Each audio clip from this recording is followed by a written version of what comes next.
What is that same song that all Africans should be singing?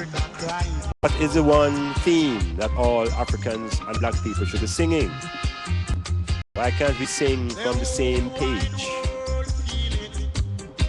When Africa continent cry, they cry.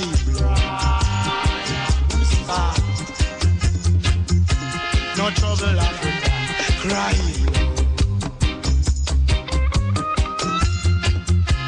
Free up Africa, cry. We free Africa when we free Jamaica. Yes, we shall free Africa when the island plantation is free. Think about it.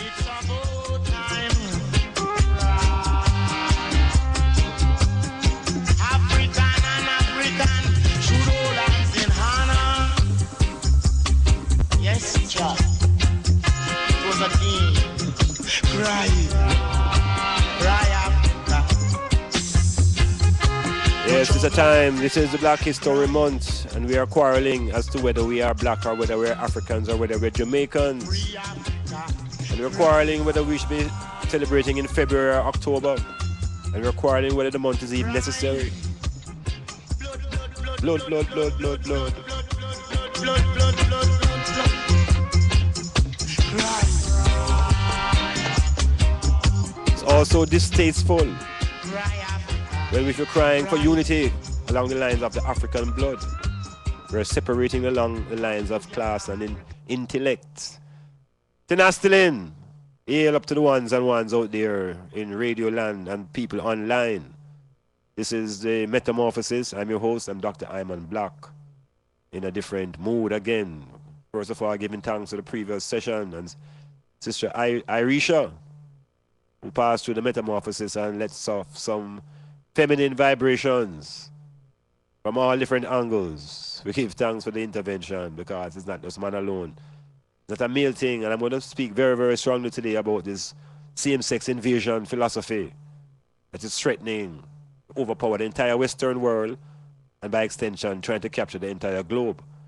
We, being just a small part of it in the Caribbean, we're seem to be overpowered by this wave, this philosophy of same-sex tied to economics and AIDS. So we'll explore that during this metamorphosis as we search for ways to liberate the I, because ultimately it is the I that will make final decisions. Actions will be manifested out of the I. And so with perspectives, we can have a different way of looking at the same thing and arrive at conclusions that are beneficial to the I. So again, I want to hail all those who are listening in Port Antonio and Portland and the parishes across this island. I want to also hail those who are in cyberspace, www.stazfm.com. And people up in the valley, people along the coast, people in 96.1 land, people in 96.7 land. Hailing everybody before we start our get forward into the proceedings. Hailing all the ones who have come from far out, cold places, to imbibe in some of our temperature. Yeah, so soon get specific in that specific area. But things are happening that are, in my perspective, quite kind of more disturbing and need some attention. And the attention is an important faculty. Oftentimes we criticize that people have short attention span. And the attention really is almost like a muscle. You have to train, you have to develop the muscle, develop the capacity to pay attention.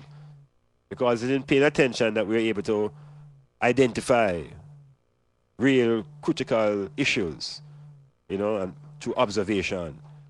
So what is really on my thing now is this month that we're in, February. It is called Black History Month.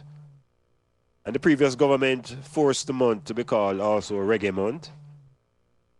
And I was always concerned about why Reggae Month had to be put into February, when we had other months to glorify the powers of reggae. But then people convinced me that because of Bob Marley's birth and Dennis Brown, it all seemed to fall that February should be Reggae Month. What it leaves me to wonder is that, I mean, why are we cramping all of our celebrations in one 4-week period? Which suggests that for the next 10 or 11 months, we're really no longer African in our consciousness. We sort of return to the Roman way of thinking and behaving. So there's no liberation in that process. So the people have been questioning, including myself sometimes, the validity of this Black celebration. It sort of dawned on me more and more that it should not be, because the majority of the persons here are African in descendancy.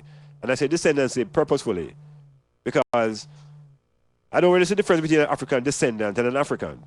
Just like I don't see the difference between a descendant of a dog and a dog. We don't call them descendant of a dog. We don't call a puppy a descendant of a dog. We just say it's a little dog. So I don't understand why when Africans are born in other places, they are now descendants of Africans and not African people. So they have a certain issue that sort of identity cleavage. And so we face a crisis here where the population in majority looks like Africans but deny that they are Black. So there must be a way to resolve that. And I am proposing that one of the ways to get around that divide, that really is a sort of divide in the mentality, that we have people who are African in their consciousness, and they have people who are rejecting that and calling themselves Jamaicans based upon the places that they were born, and they use all this sort of construction to maintain the divide.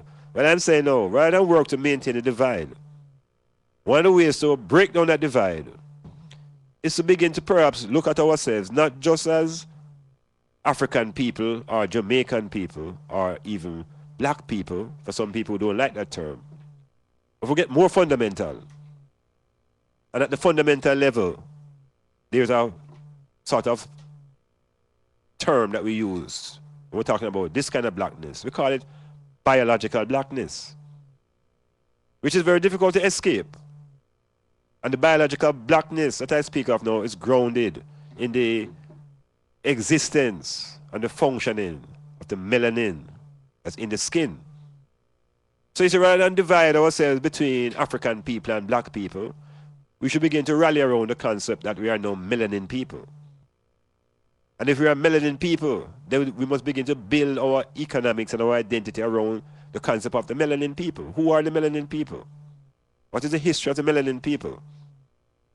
And that will therefore take us beyond the African framework for searching for ourselves, because we're going to find that there are melanin people who have a history that is not necessarily connected now to the history of Africa. So it's not wise necessarily to call those people Africans. And if you don't want to call them Black, what keeps the whole thing in unity is that these persons have melanin. So part of the resolution, rather than arguing about the Africans and who is Black and who is Jamaican, you see, if you have melanin, I bet you that if you look around the world and look at the peoples now who are oppressed, and tell me now, who are the majority type of persons who are oppressed? And how many of those persons, by percentage, are melanin people? That must be the point of our coming together. Metamorphosis, Stars FM.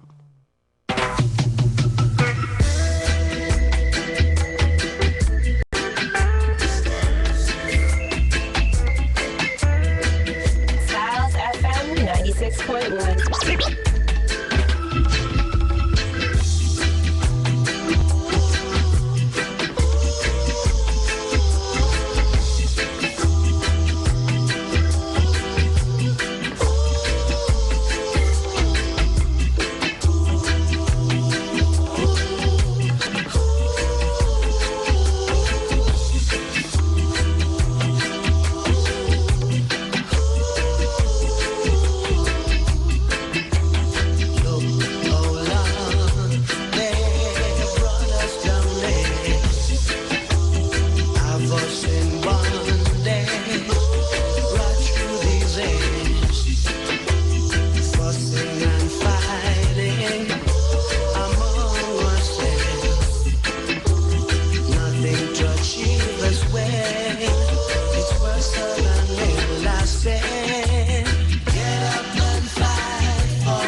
as we examine our lives on this plantation, we have always been fighting for rights from the days of our enslavement, from the days of our capture on the mother continent, our journey through the Middle Passage and that brutality. We have always been fighting for rights, survival, the rights to live, or right to be. That has been the struggle of the African from our enslavement to this point in time, the right to be. But you see, as I look at the society here and the world in general, this whole concept of rights is something that is used by those who are skillful, and it is used against those who are not so bright and quote-unquote educated. This thing about rights, what defines rights and who have rights? The most fundamental right we usually hear about is what we call human rights.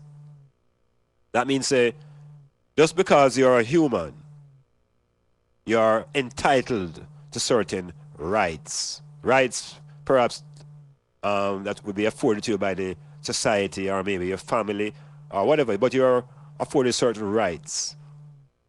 Now, as black people, that construct was alien to us because we had no rights. All our rights were removed along with our names and our addresses and our telephone numbers and our date of birth and our family background. All those things were removed. So when we were brought into this space here now, rights is an alien concept to us. Yet the Europeans now, who are in their own struggle, in their own sort of serfdom, when the European, the peons, the serfs rose up against the barons, they began to demand rights. They wanted, for example, the right to own property, the right to employment, and certain things now began to be classified now as basic rights. So on the plantation now, within our lifestyle and pattern that we were put under, we had no rights. That was something that was only the privilege of the owners. So emancipation, and we are no longer chattel slave, and so now we are supposed to be entitled to rights as citizens, because each citizen now is supposed to have certain natural rights. In North America, of course, the black man was never considered a citizen from day one. Because he was always defined as 2/3 of a human. So the American Constitution didn't speak to black people when it said about we the people. It was talking about the white people. Because the black man at that time was not even considered a full human. Here in the Caribbean space now, our rights issues now became the struggle of our local political heroes. And so our tradition now will be starting from like our nanny, fighting for the rights to be free. The right to be free. And so the struggle with the British, struggle against the British for the rights to be free. So I was giving a sort of angle look at what this thing called rights are. Now, human rights mean you're supposed to have the rights to freedom of religion, freedom of choice. Certain freedoms now are supposed to come with these rights.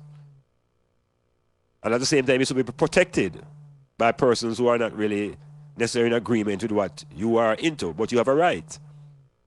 I'm saying all this now, to say that there's a group in Jamaica now, and in the world, that has grown so powerful that they are insisting that their rights supersede all other rights. These people now call themselves the gay community. And this community now is insisting that gay rights must be respected.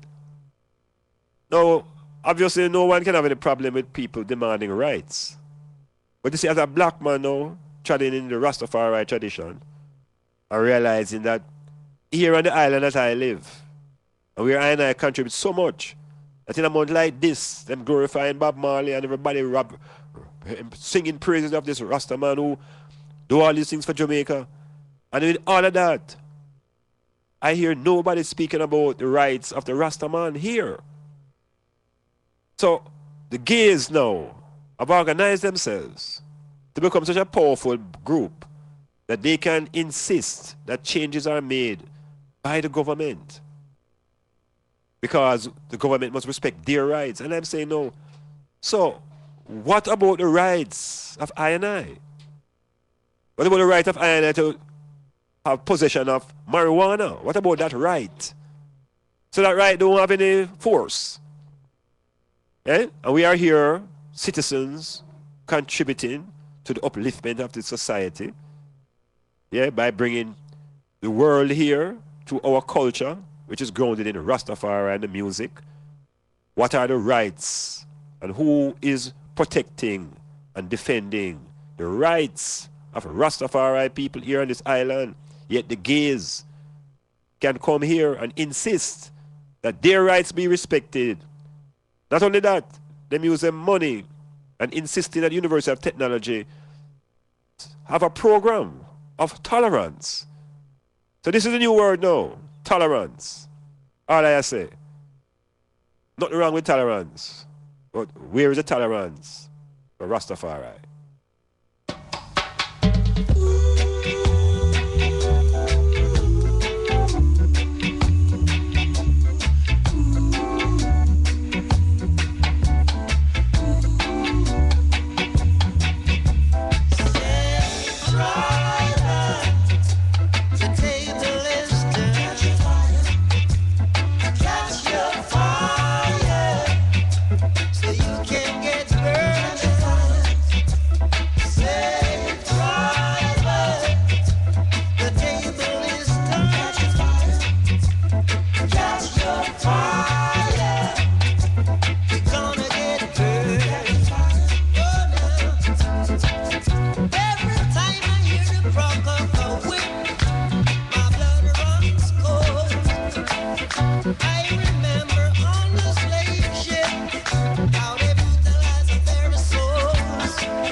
Metamorphosis, Iman Blak, in the month of our celebration, but in a very vexed mode, because the celebration should be one of action rather than one of confliction and contradictions and simple commercialisms. Like I had earlier reasoning in Laya Bingi up in the marketplace earlier, suggesting to her that we should have an action day within February. Remember who on weekend all black people just stop work. Yeah, sound away. A certain level of organization, a certain level of resistance, where for 2 days we just work for nobody. Yeah, we just sit in. And within that sitting in, maybe we begin to organize ourselves. So we do it for 2 days this month. And next time is 3. So we extend the same way and build up Black History Month from 1 day to a month. The same way we can begin to show our strength in terms of economics. Yeah, we have to have something to show within this celebration of month. It can't be just regurgitating our history and reformatting the same stories and people just showing their brilliance in how they can recollect African history. And it's just a matter of show. Yes, it has to move beyond the show. That it becomes an activity. And the activity can't be just about singing and dancing. What is it we are doing as a group towards economic empowerment? So we have to move a step away from this, the celebration of Black History Month, as they call it. Yeah, we have to sort out the difference between Black history and the African history. Because the history of blackness, as I said in the eyes, goes deeper than even the history of Africa. Because blackness takes you into things like even the element of the carbon. See? Which is one of the key elements in the making up of life. Blackness takes you into space. It takes you into galaxies. It takes you into seats of energy. African history is one that is dealt with on the planet Earth. The movement of the people of melanin. So we use this way to sort of check ourselves. You know, where are we going? What are we doing as we cycle through these February cycles? And every February we come, we jump and we praise our Black history. And by March, April, we are returned to Rome. We begin to follow the dictates of the Pope. We begin to head for Passover. And we go right into that road again, wherein the powers of white supremacy begin to become supreme. So we have to examine this rhythm that we're on. And how do we break the rhythm and set a new pattern? There's a thing in Jamaica about a certain thing set. Means one of them man not in them so it's set thing in them, in the one them in the reset. Yeah, means a man that deal with how it can be reset. Because nothing is permanent. Right? Change is consistent. So it's just about knowing, critical knowledge, metamorphosis. Styles FM.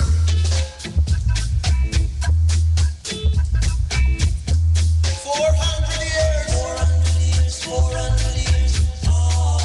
Same philosophy. 400 years. 400 years. 400 years. And black people, they still can't see. Why do they fight against the youth of today? And without youth, you would be gone, all astray. Come on, let's make a move, make a move, make a move. Now that the time has come, fools don't see, fools don't see. But I know, weak and strong. So come with me to a land of liberty. A God where we can live our life and be free. 400 years, 400 years, 400 years. Same philosophy. 400 years, 400 years, 400 years. And black people still can Yes, it is a philosophy. come with me. It is a philosophy that is captivating our mentalities. His Majesty told us, the importance of it. He said, until the philosophy that holds one race superior to the other is finally and permanently abolished, there will always be war on this planet. What is this philosophy?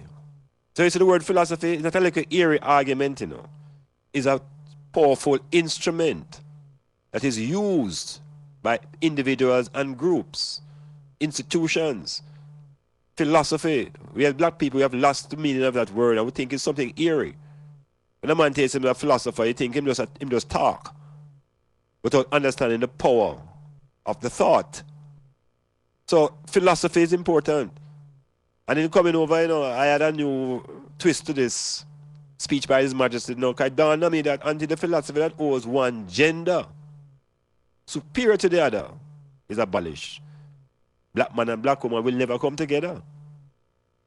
Yeah.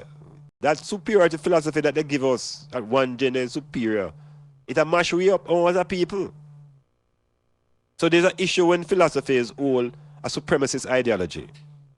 Whether it's an ideology against a race or against a gender, is a very wicked and deadly thing to embrace. So may I say, until the philosophy that owes one gender superior to another is finally, and until there's no more mother, father, father, son, Holy Ghost concept of the family, yeah, until all those things are demolished, black people will always be fighting against ourselves. Now, I find it urgent to really say this before I say what's happening in New York and the storm. Because the weather there seems to have shut down a lot of airlines. Miss Bev, just give me a link. Miss Joy, just give me a link from Farwood. Say, terrible there. Nobody moving. Wicked storm on the horizon there. All people hold it tight and just hold it to Styles FM. And this is where the want is. This is why we keep it true. That terrible thing that you're going through. So stick, all I'm saying is stick and stay. Yes, just hold it to Styles FM and we just go and keep the vibes with the music. Yeah, a little more rhythm and we'll come back into the reasoning.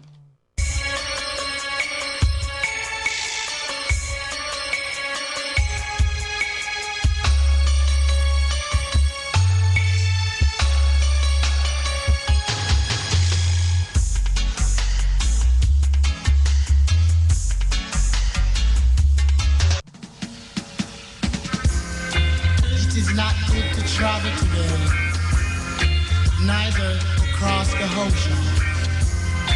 Deserts are dry, water thirsty you. Too good to travel today, neither to cross the ocean.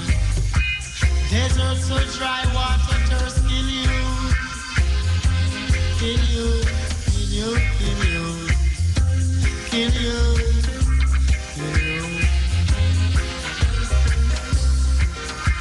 When it wet, it separate.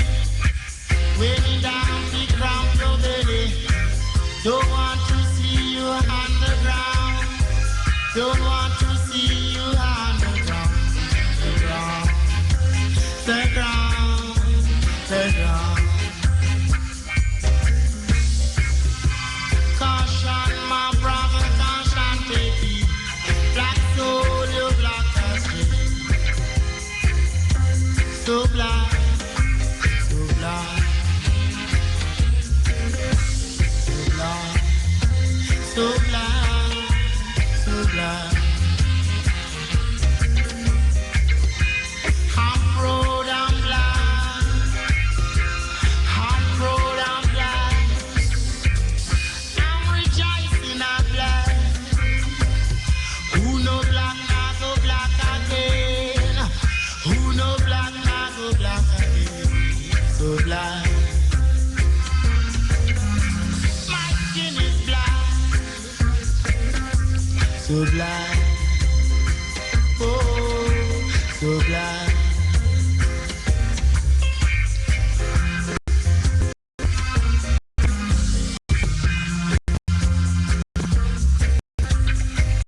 Two more things for I to tell you right now.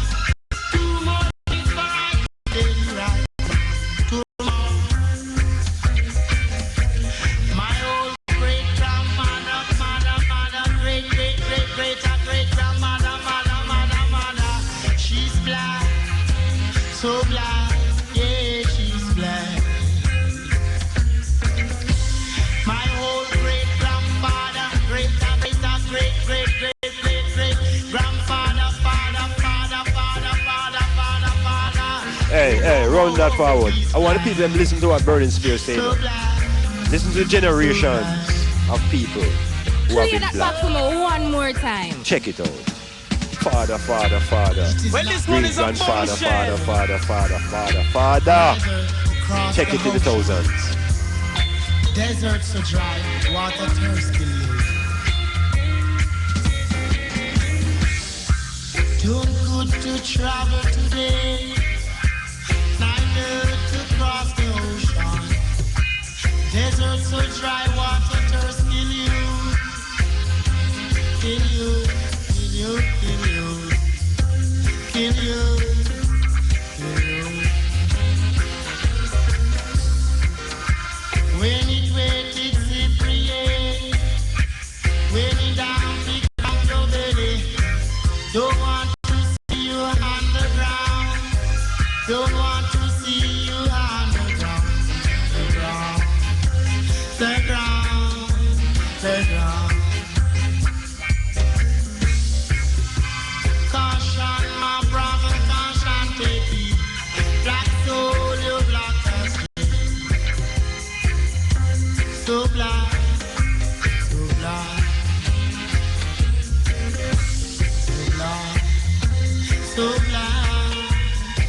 black. I'm proud I'm black. I'm proud I'm Check him out now, you know. Check him out. Look at the generation. Listen to the generation. in a black. Who no black, I go black again. Who no black, I go black again. So black. My skin is black. So black. Oh, so black.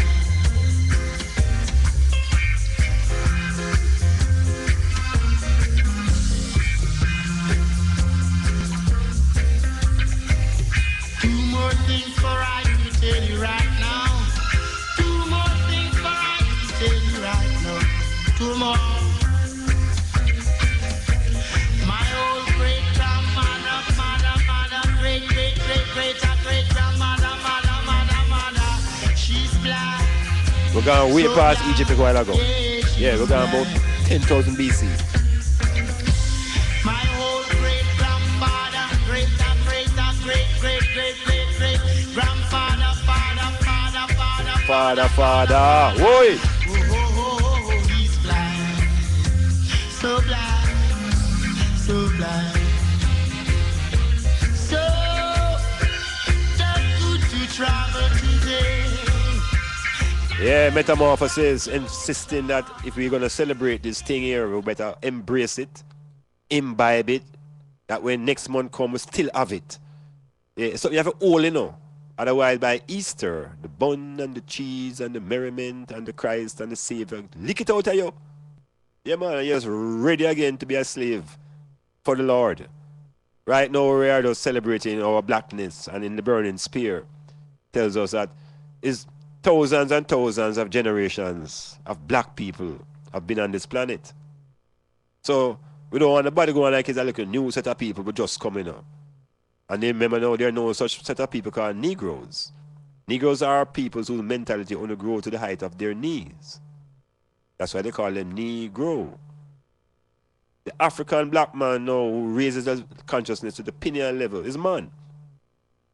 And again, now, you know, when I was in the jungle of North America, again, for the people who freezing, I have felt it. I empathize. But just a while there, a man get a reason one night and them say, talking about man and climate, and them say, oh, a Rasta man today say human is not man, you know. I mean, I say, what? I say, yeah, man, Rasta man today that human is not man. That was about 40 years ago, you know. And from them time, I started looking at it, you know. And you know, we realize, I know it's not really human, you know. We have been confused. We are African people. I don't know how this human apply to us now. We have always been African people. We have always been black people. When we read our scriptures, we don't hear no concept of human involved. It's all about gods and men and women and so forth. No idea, no word in our vocabulary called human. When we read all the King James Version of the Bible, for sure it's serious.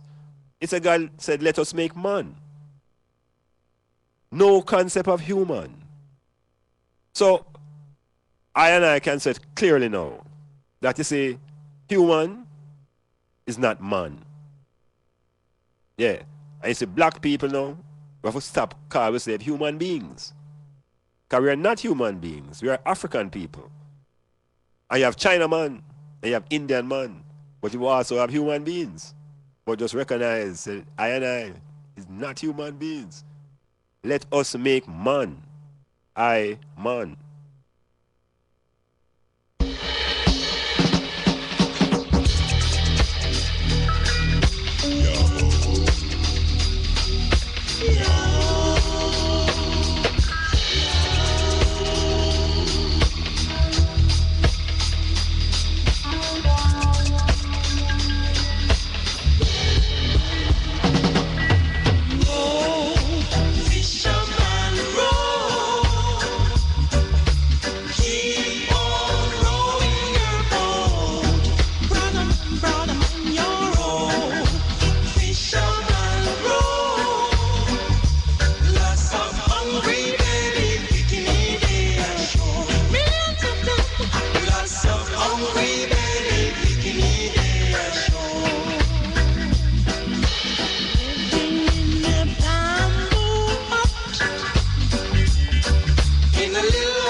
Wanna hear of Kasha Blak coming through from Toronto, down there in Windsor, Portland.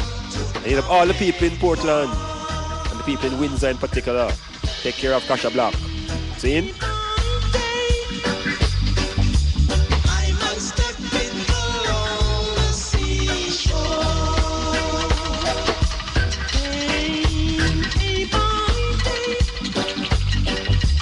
I must step in along the seashore. Dear brother John, have you got any wish more? Yes, brother Peter, Winchman's brother Macabre. I tell you, yes, brother Peter, Winchman's brother Macabre. Fisherman bro, keep on rowing your boat. Fisherman bro, we've got to reach an higher Fisherman bro,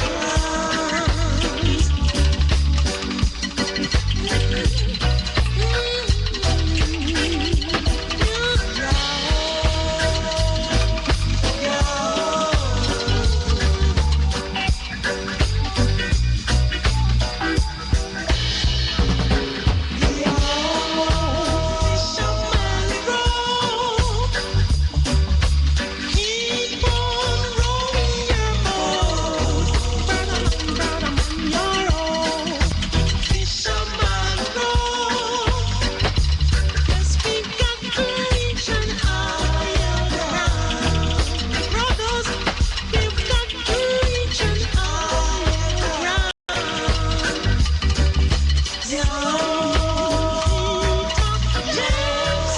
John, come on, show to feed the hungry belly ones.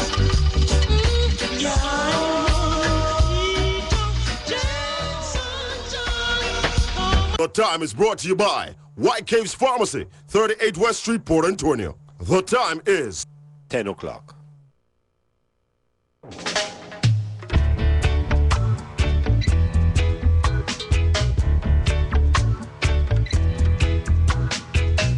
Every man got the right to decide his own destiny.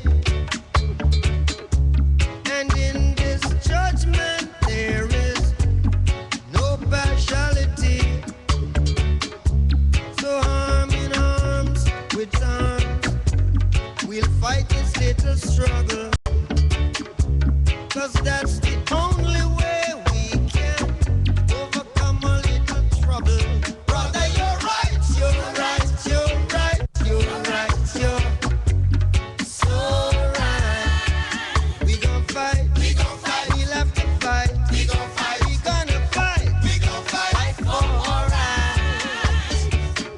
Not to trade it in a Yeah, we're talking about the plantocracy and Robert Nesta Marley there. So here a little bit more Zimbabwe. But the struggle for rights is an important one, because I say the thing about human rights and civil rights. Remember now, even in North America, when the black man was being emancipated from these plantocracies and plantation life, it is all about how to, let us say, move from slave and to have rights as a citizen. So that's why the American Constitution had these various amendments now that will eventually give the black man the right to become a citizen, because he was never a citizen in America, he was a slave. He was a slave. So they had to develop amendments to give the black man no civil rights, that he was not recognized as a citizen, and the whole idea of separate was unequal. They broke it down. In practice, still having it in theory. So in Jamaica now, the rights, all of a sudden now, all we're hearing about is gay rights. And we are being overpowered by this wave of gay rights activists who have their billions and billions of dollars. And we are in impoverished, begging condition. We are now victims and ready to be overpowered by these forces. Now, everybody talking about economics and tolerance, but the tolerance is all attached to begging more income. So rather than generating our own productions and running away these diverse forces, we're opening up our arms and using intellectual talk to talk about tolerance. And in our own land, Rastafari still can't be tolerated even in a school. Yeah, the hair of Rastafari is still not tolerated in Jamaica. You know, oppression still on. And yet, we will give way now to have tolerance to some men who are coming in with an anal society culture. Yeah, anal behavior. And we must sit here and take it because we're poor. No, being poor is no excuse for being unnatural.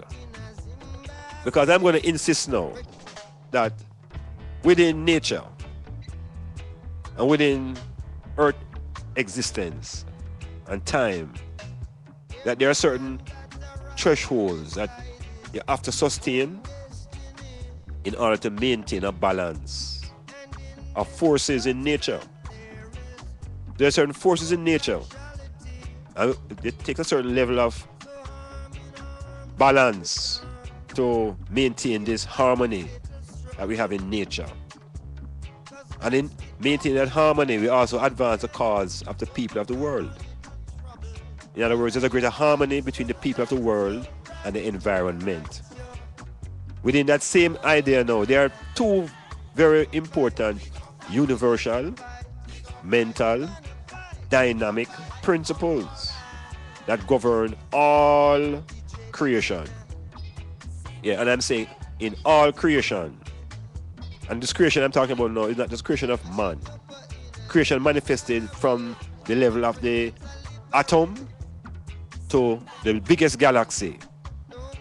There's a principle in operation. Two dynamic mental principles.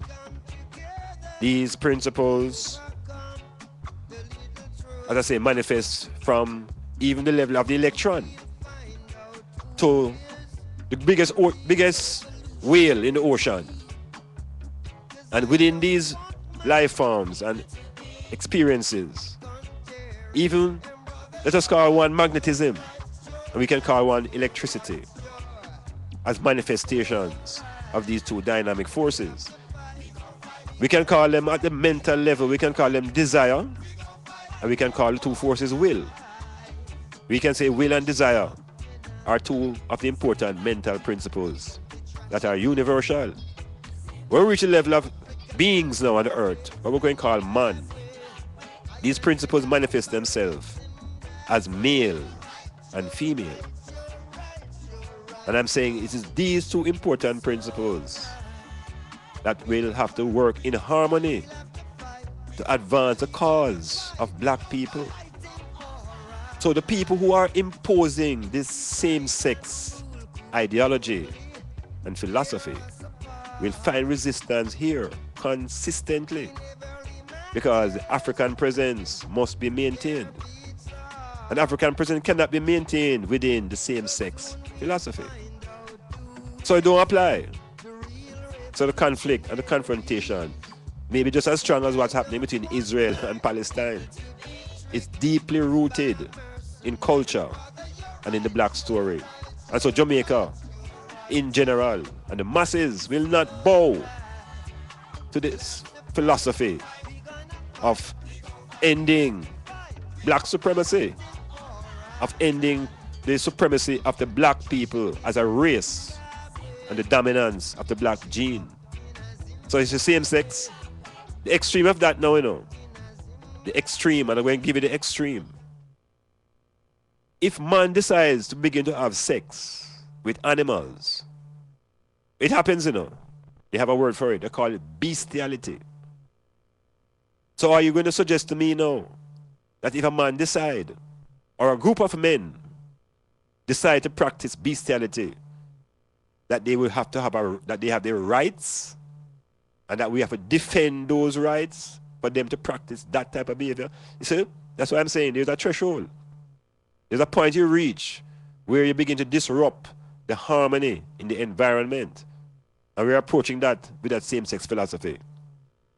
Metamorphosis. Yeah, looking at it from all sides.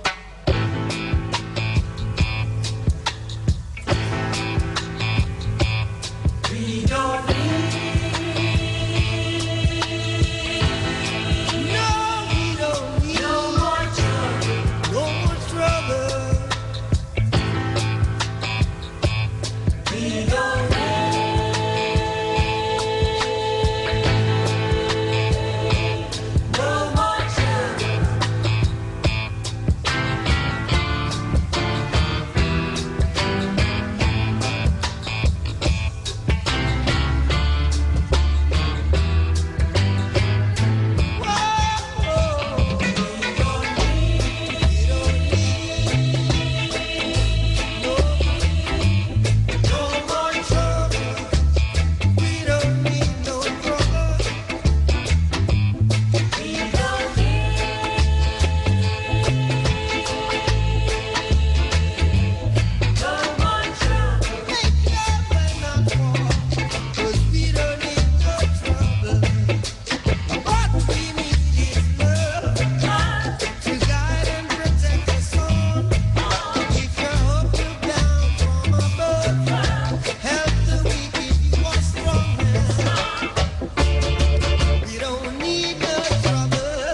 Metamorphosis.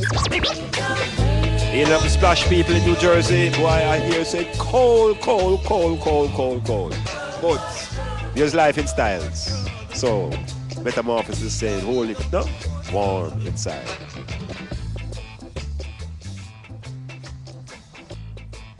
Yeah, and as I continue to speak a little bit about these important dynamic mental principles that are universal, cannot be avoided.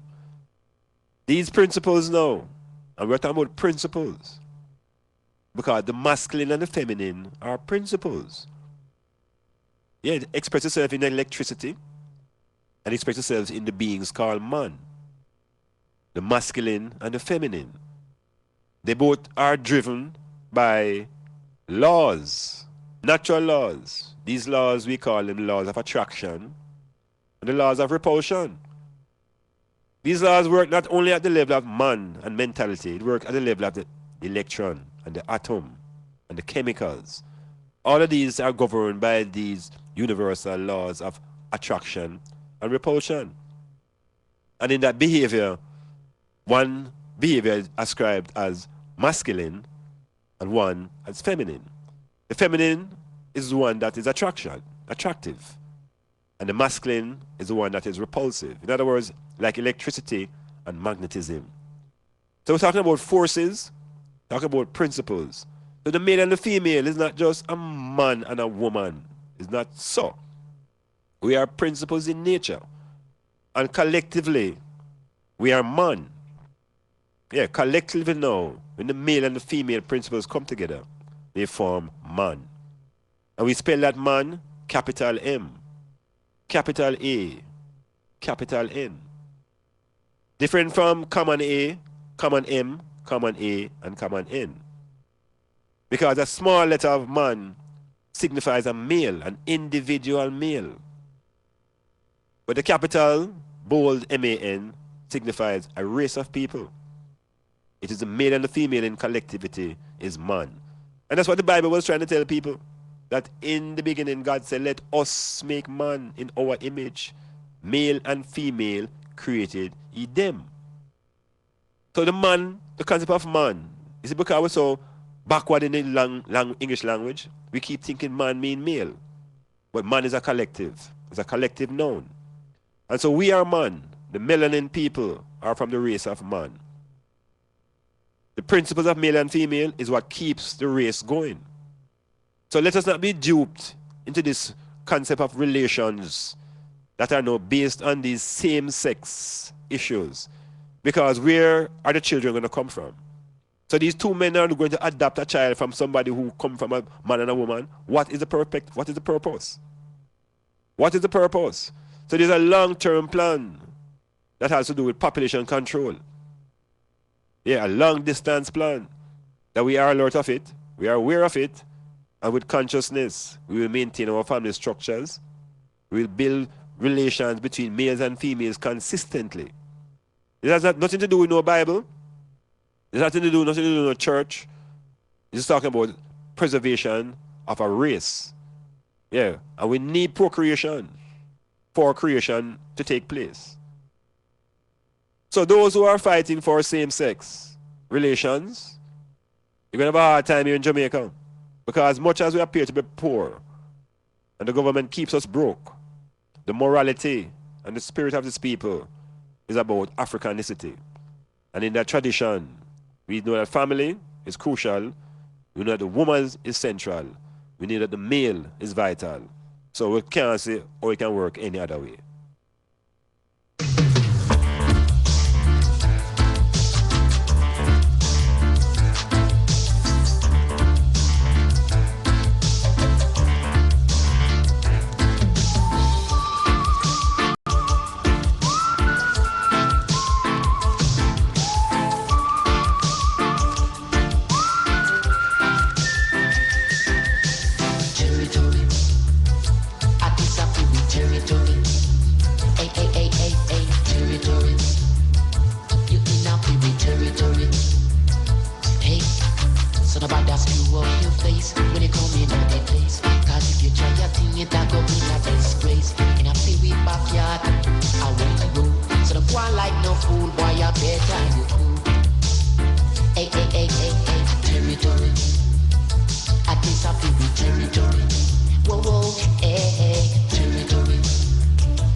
Yes, Metamorphosis, getting into our own story.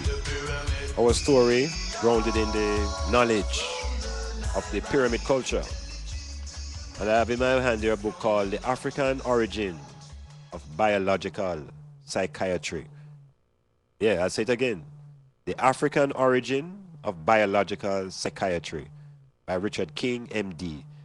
No, just the title alone should be grabbing because very few of us would even think that Africa had any knowledge of psychiatry.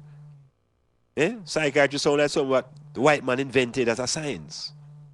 Yet, this book is titled The African Origin of Biological Psychiatry, which is suggesting that psychiatry is not only based upon activities of the head, but it's also based on the whole biological processes.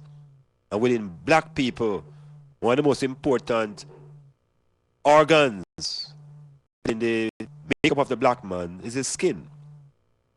Now, in this book, African Origin of Biological Psychiatry, Kings tells us, and he says, in knowing one's history, one can expand the mind through the illusion of time and space and unite with ancient black priests, scientists, ancestors, and utilize the same timeless and universal ideas to produce the same greatness.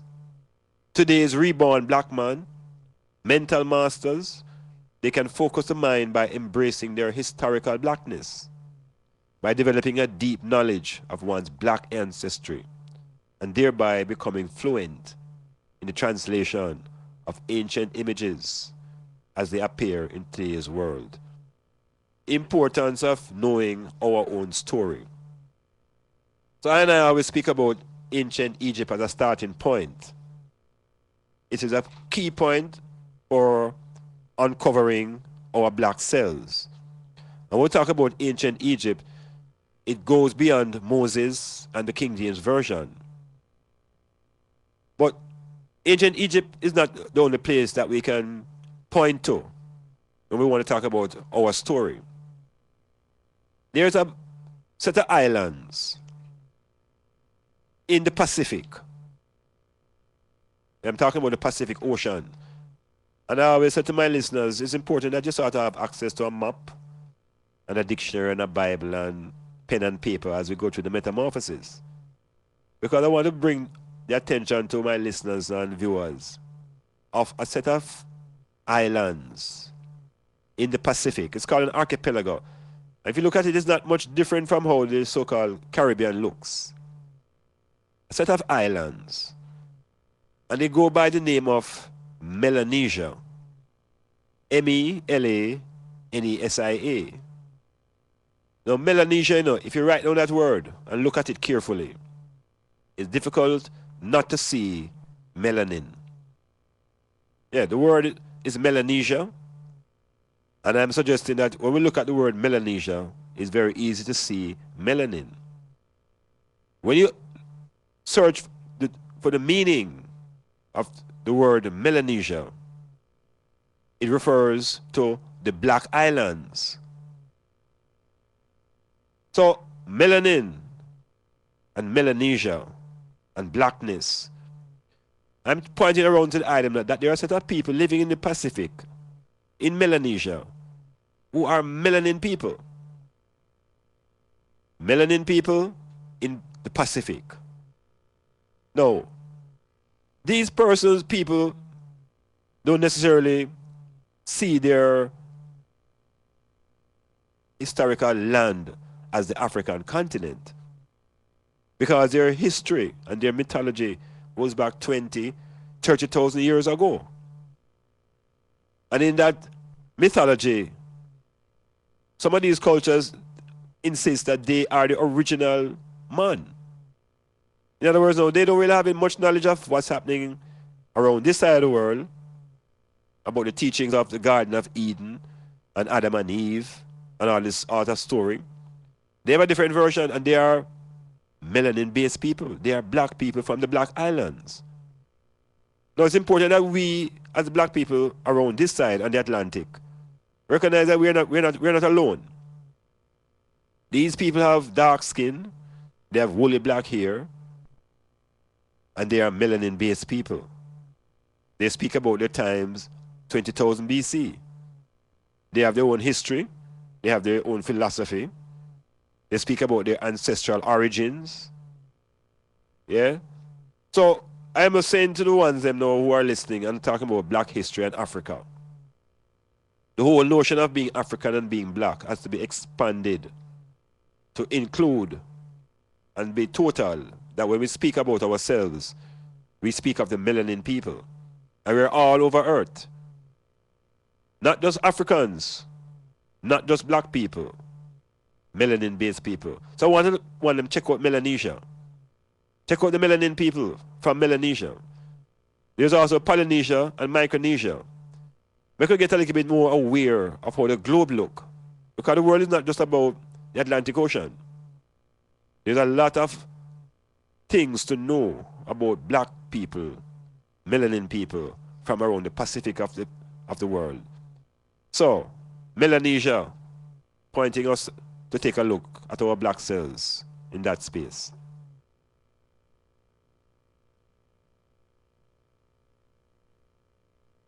Melanin, important component of the people who are black.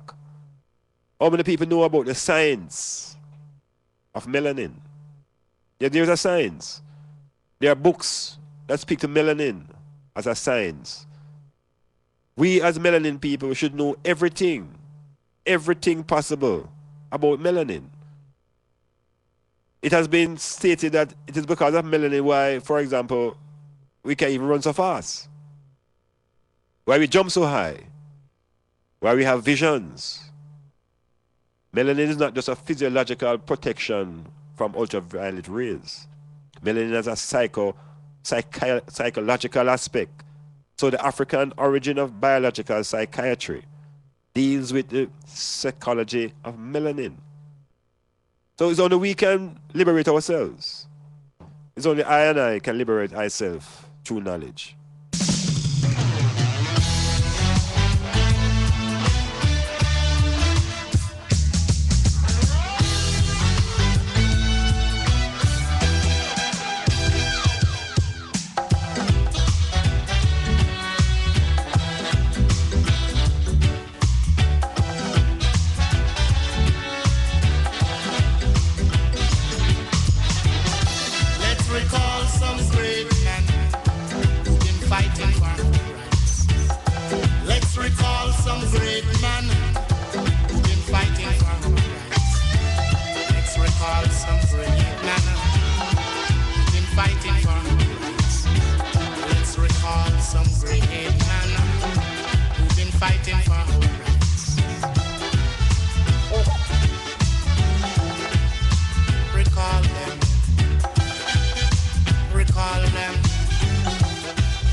We're in our African celebration period. These great men were fighting. So many great African leaders, so many great men of melanin and women These great men who have contributed to this fight.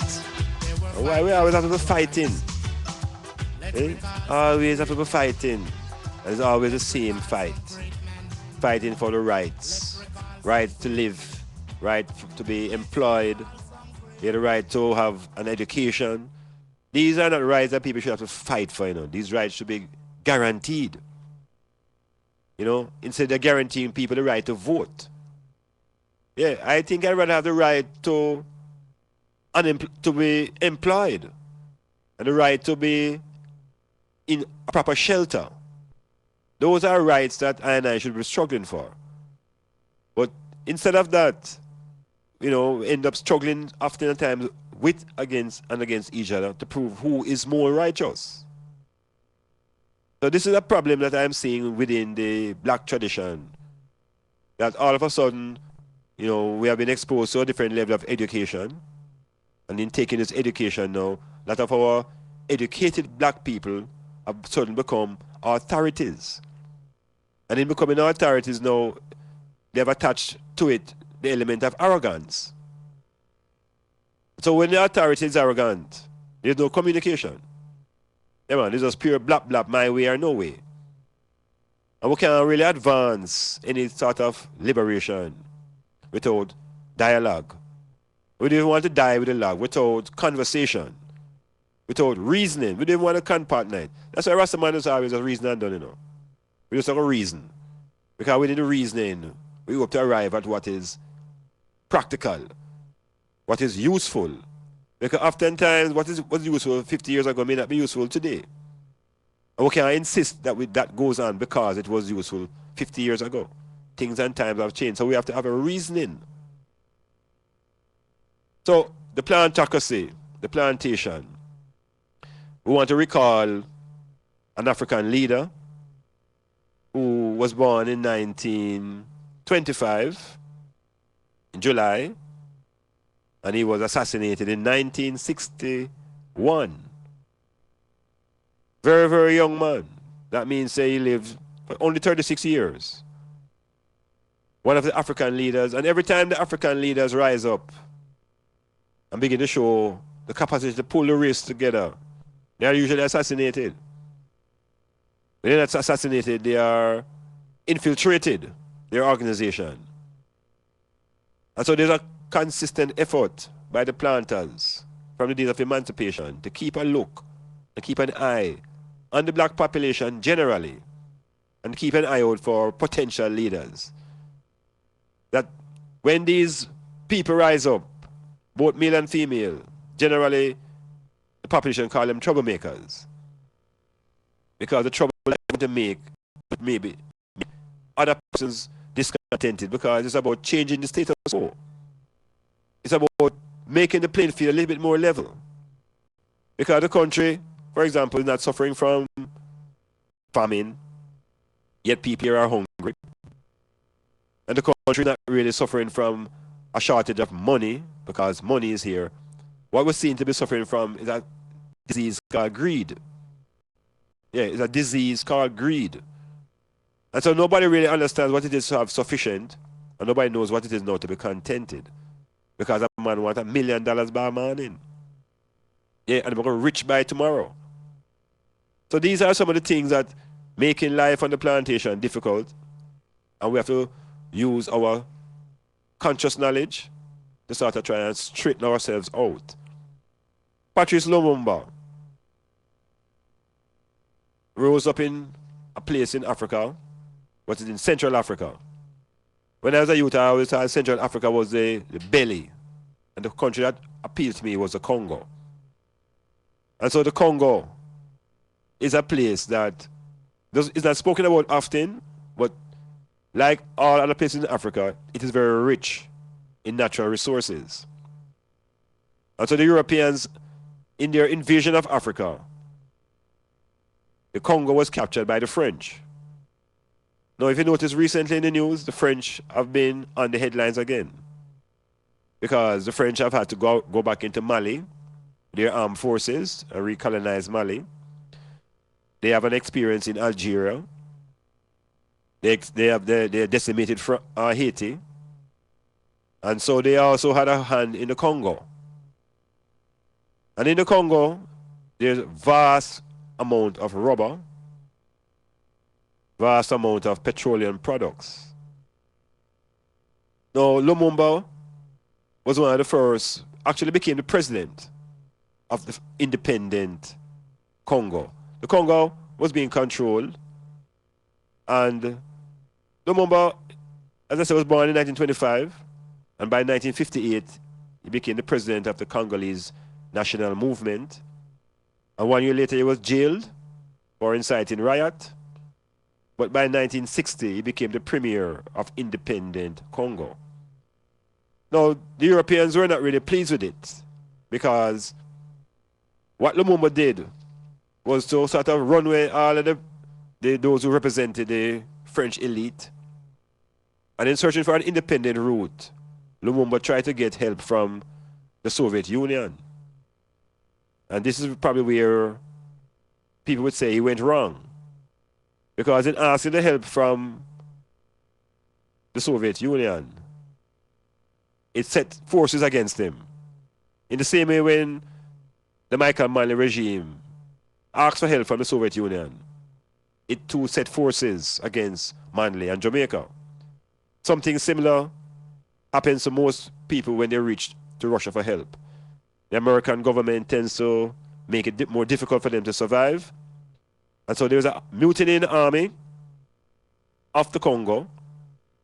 And in February 1961, Lumumba was assassinated.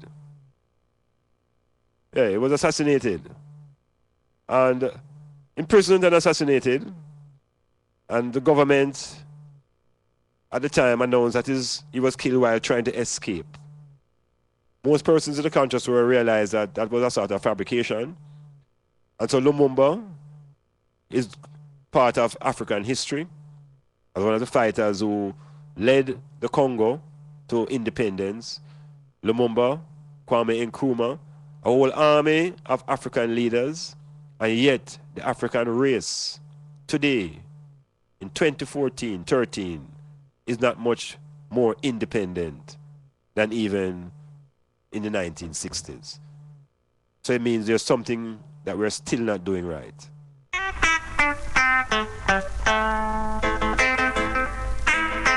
No more will I roam. Yeah.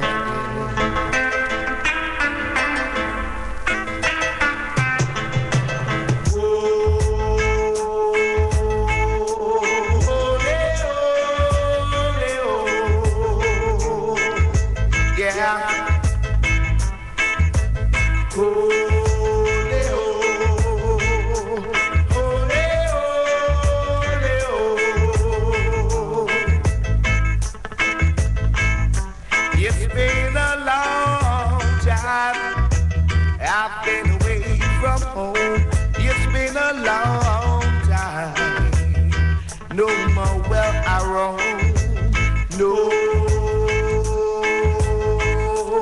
more will I roam, yeah. No more will I roam. Too long I've been alone, while endless days seem so long, and still I have to carry on, living this way. It's such an easy game to play, but there'll come that day when, oh yeah, you'll be the one to pay. It won't be long when you be swaying beneath the blue. You got to go on back home, yes, and tell them about your adventures too. I'm going home. No more will I roam.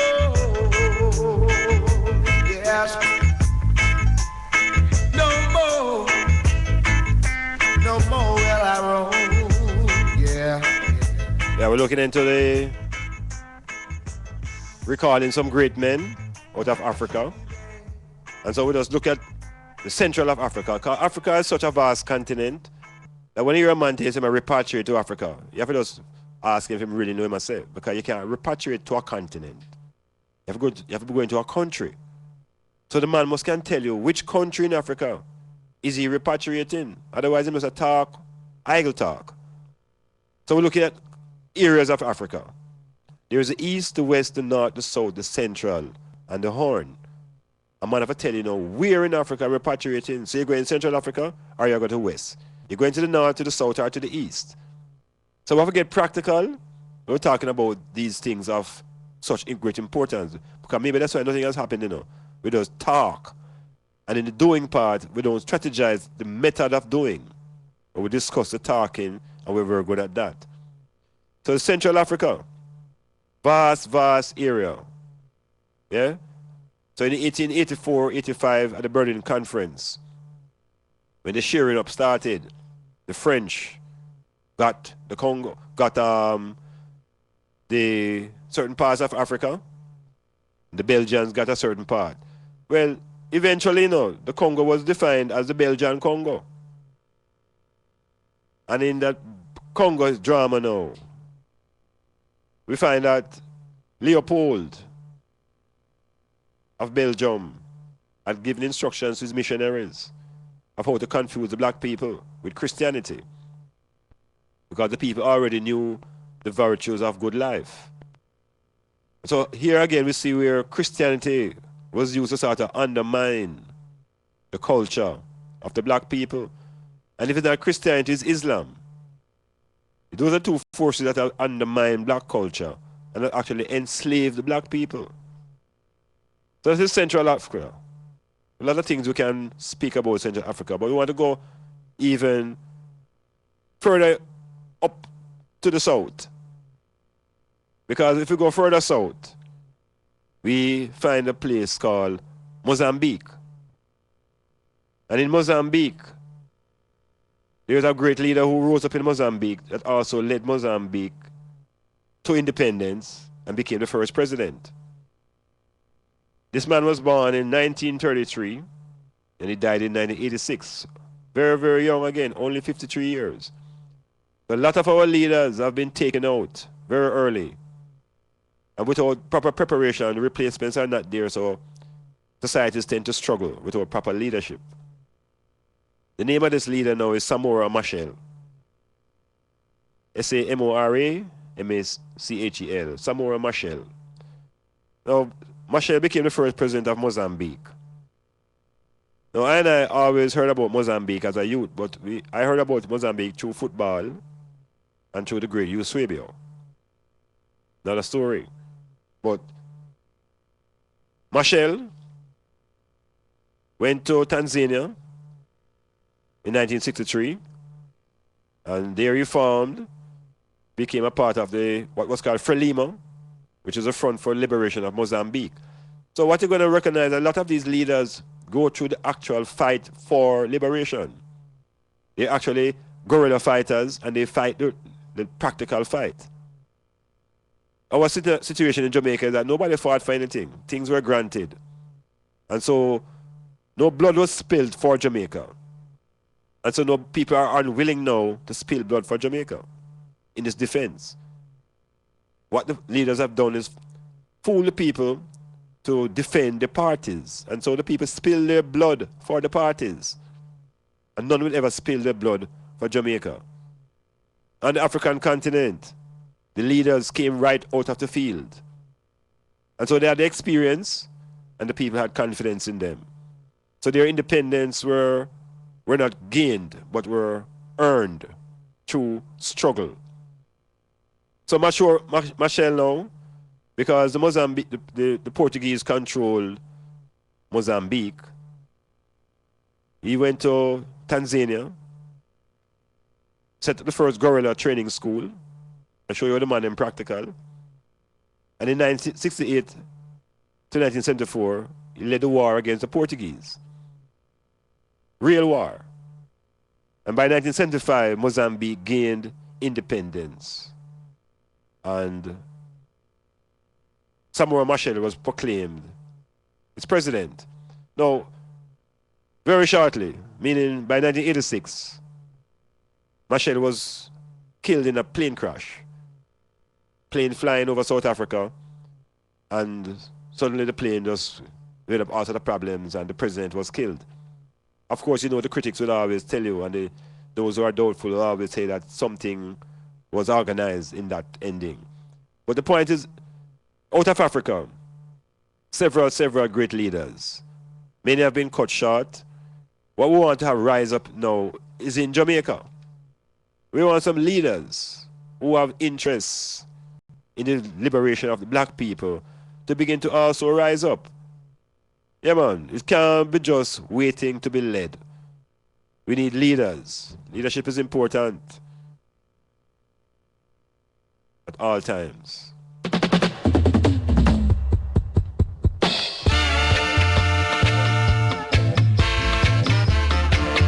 Emancipation, they say, will never come.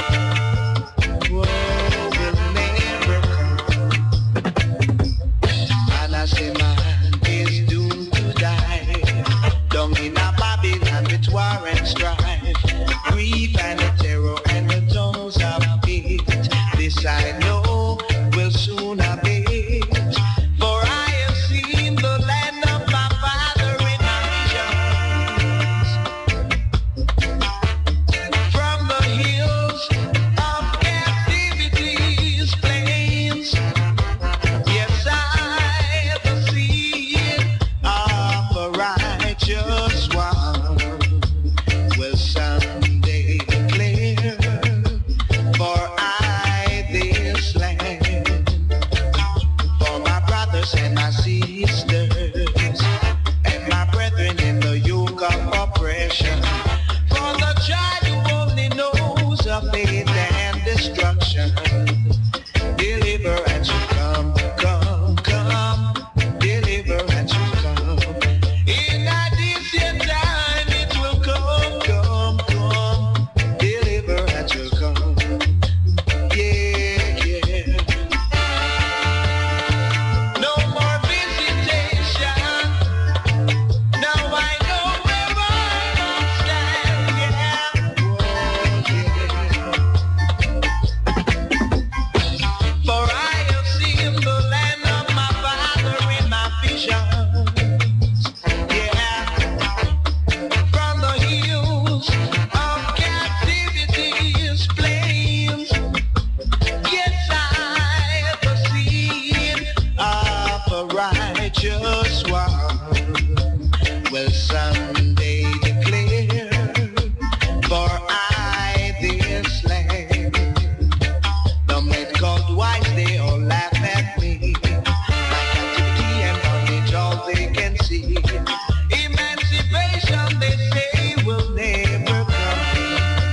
Whoa, your destiny is in Babylon and not in Beulah land.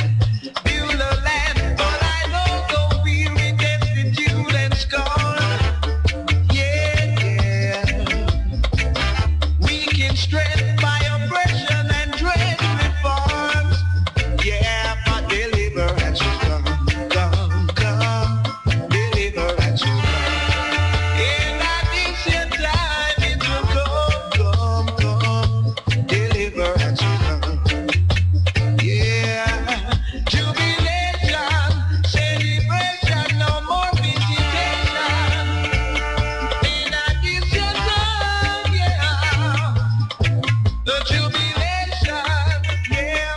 In a Yeah, we're looking at the leaders, some of the great African leaders that in our Western education system here in the Caribbean, a lot of these men are overlooked, totally ignored, or heroes that are part of the European story. So we look at Patrice Lumumba, we look at Samora Machel, and there's Jomo Kenyatta. Yeah, there are so many great leaders. Haile Selassie, Kwame Nkrumah, Nyerere. It's a whole legion of black leaders, African leaders. So unless we celebrate leadership and try to emulate that leadership, we're going to be on the plantation next month and the following month and forever. So what we need is to move from being descriptive to being vertical. Become a doing set of people. And in the doing, we need to make the final stages now in liberation in our mentality. Because what is obvious is that we have tried to free ourselves in so many ways, in so many different times, that to arrive at 2013 and still squabbling about whether we should be having a Black History Month or squabbling whether Emancipation and Cultural Week and still debating on these type of issues, it means we're not gone nowhere yet. And when all is said and done, I am going to say that is one thing I have noticed that has been consistent in holding Black people in one spot. One thing. We have shaken off so many other ideas, but there's one idea that remains deeply imprinted in the collective unconscious mind of the Black people in general, the African people in particular. And why I say the African people in particular, because if you look at the African countries, they have been so heavily missionarized and Christianized that Christianity has removed most of the African national traditions, most of the African traditional religions, and in that replacement with Christianity and the Bible, there's one idea that has been impressed in the minds of nearly all the Black people. And until we begin to challenge this idea, we'll be just going around in a circle, still being controlled by the great puppet master. Now, you see this one idea, I'm going to say it, I'm going to play a tune, and I want you to think carefully about this one idea. And why is it we are afraid to abandon this particular idea towards and test whether in abandoning that idea it will put us closer to ourselves. Now, this idea is the idea that there must be a first. Yeah? Nearly everybody, all the people of melanin who have been touched with Christianity and Islam have been given this deep idea that there is a supreme being. Yes. People may argue about the name and the qualities, but the idea that has been embedded in nearly everybody's unconscious mind is that there is a supreme being. There is a one supreme being. In the culture of Jamaica, we say the Father, we say Father God, we say the Most High, we say Papa Jesus. And I am going to throw a challenge to the ones them now that it is about time that we begin to think carefully now about this one deep idea that all of us seem to be afraid to challenge. The concept about a first. Because once you hold on to the idea that there is a first, I mean first anything, it means that there is a starter. And once you hold the idea that there is a starter, you run a risk of personalizing the starter, meaning the starter has a he or a she or have a gender attached to it. So you're moving beyond natural forces now to try to get personal with things that are impersonal. So we're challenging the ones to think about it. Is there really any supreme being? One supreme being? And if so, why does the supreme being exist only in the masculine?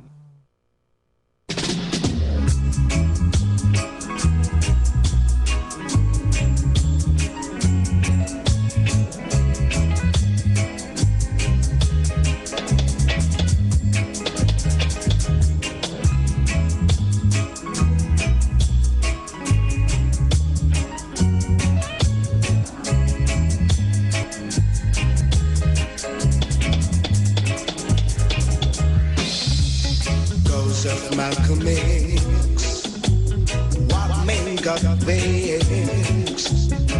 They didn't want to see black man progress, and all along the way, black men have strayed.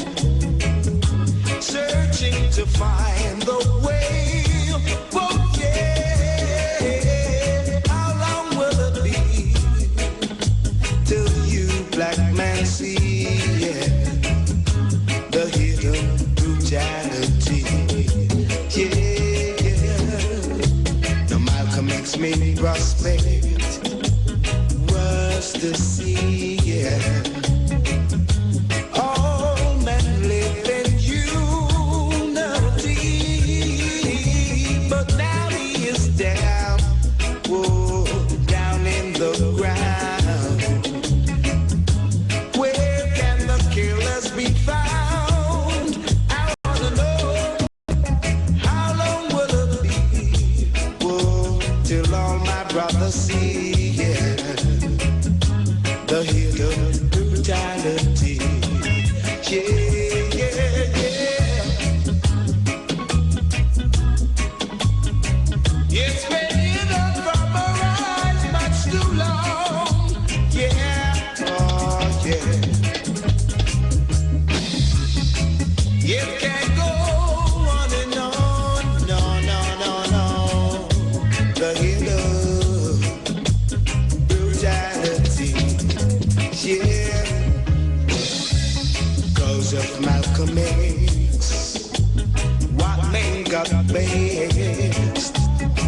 They didn't want to see black men progress, and all along the way, black men have strayed, yeah, searching to find the way. I wanna know, how long will it be till all my brothers see, yeah, the hidden brutality. Yeah, yeah, yeah. How long will it be? Yes, yeah. It's been hidden from our eyes much too long. Yeah.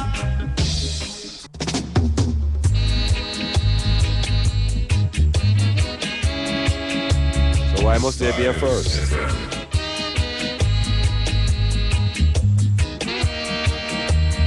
It doesn't always have to be a first.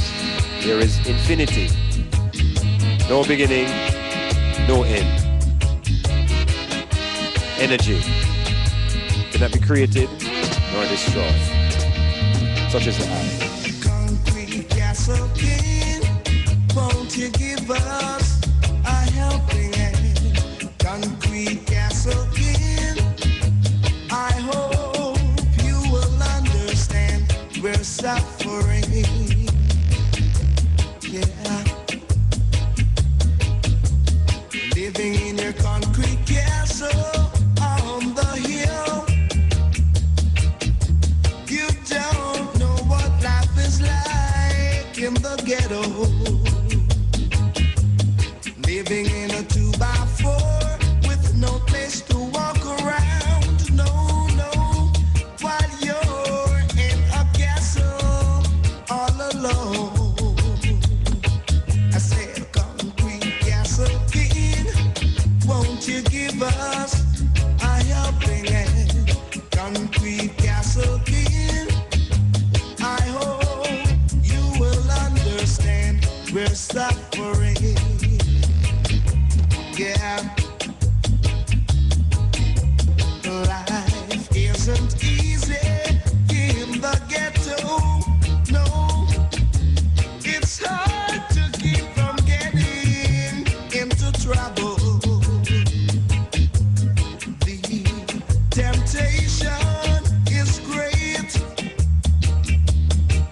and you don't have no one to say don't do it. No, no. So the ultimate challenge is being thrown out at this moment. All of those persons who are saying, Father God, the Most High. Yeah, what is this Most High all about? What is the imagery behind the Most High? Is it a male? Is it a male that has the imagery? The white supremacists?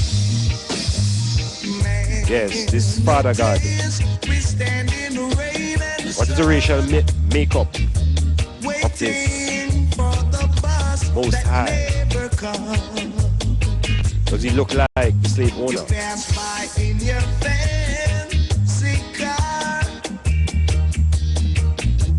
Wearing a plastic smile and smoking a God. So concrete castle king, won't you give us higher plane? Concrete castle king, I hope. Yeah, I'm really asking these things in a very probing way, you know, because I am seeing 2,000 years of stagnation. From as far back as 325 BC, the melanin people have been in stagnation. When the Europeans decided to put this construct called the Son of God and had their conference of Nicaea to define that the Son of God was also divine. And it's the Son of God that have been imposed upon us and have us confused. So we're looking into how do we deal with this concept now of this Most High, which is the Father of the Son of God. And all good things that we do as black people, we give praise and credit to the Most High. We don't praise ourselves for what we do. And when things go wrong, we don't blame the Most High. No. We blame ourselves and some other entity called the devil. So we can continue to progress and use our talents and our efforts to praise the Most High. So when I go out and hustle and bring my food and bring children, they must say, thank you, Iman. Don't tell me about thank the Lord. Because when we begin to put the energies in the right places, we begin to energize ourselves in this mental world.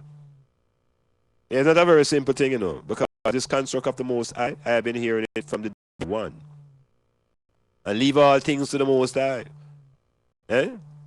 So we have turned over our power, the power of our will and desire, to Heavenly Father above. It is in our anthem and our pledges. So we don't turn into each other. And we don't turn inward to the universe within. That infinity that is within. We don't turn to that for resources. No. We must now turn outward to the Most High. And the Most High is not within. It's something up in the sky. Yeah, man, I see a man point up into the sky when I'm talking about the Most High. So, you see, when we begin to liberate ourselves mentally, it means liberation from the Most High. And once we get away from that Most High, we're going to find the I that is within. And we're going to begin to see each other and give the respect due to each other. Because we spend our time thinking positively. And in that positivity now, we give all of that to an element that's outside of ourselves. There's an awareness. And I'm challenging one of them to really think about this Most High concept. You know, think about it carefully. And does this Most High really exist? And does it exist outside of yourself?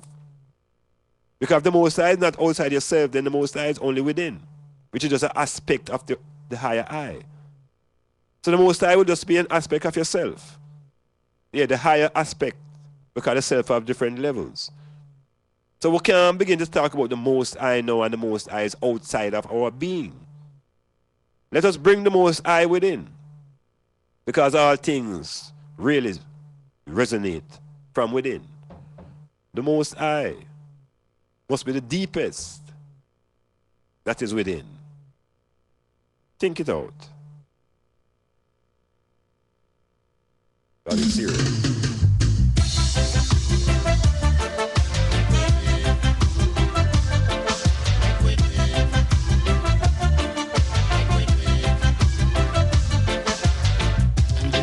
Make we do it.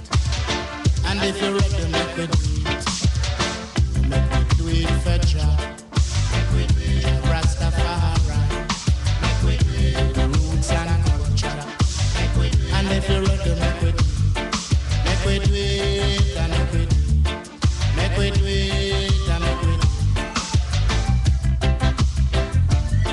Make we do it. Make we do it. Every nation have to do it. Every nation have to do it. Every nation have to do it. Every nation have to do it. Make them do it, yeah, make them do it.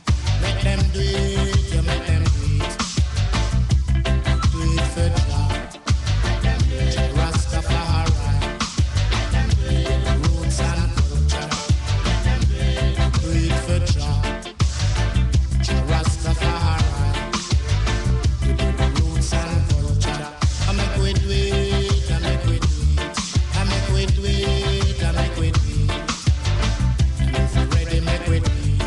Osabora. And if you're ready, make we do it. Osaboro. Ready, make we do it. We can give you a link now. See? We're ready and we're waiting. I make we All do right. it. I make we do it. I make we do it. I make we do it. I make we do it for Jah.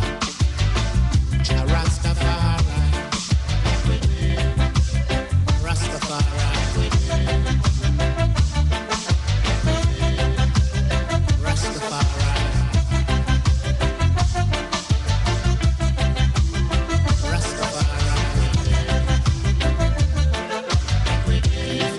Make we do it.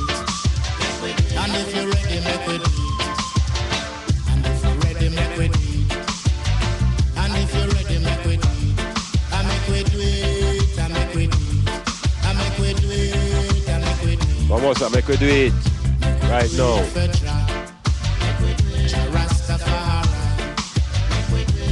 Roots and culture. I make we do it. I make we do it. I make we do it. I make we do it.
Metamorphosis continues.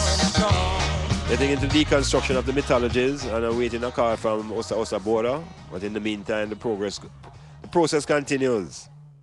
And you know, in my previous program, I had a guest, my daughter, my sister named Irisha. And we had a thing she was helping to search out the genesis of Black woman. Yeah, we're a Black woman who is we're going to call her the mother of creation. Where she really come from, and is she really properly depicted in the story of Adam and Eve?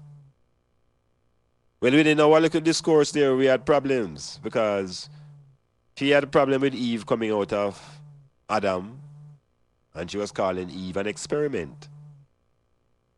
Now, I will just continue the reasoning because my line about the origin of woman is that, remember now, we were given this story.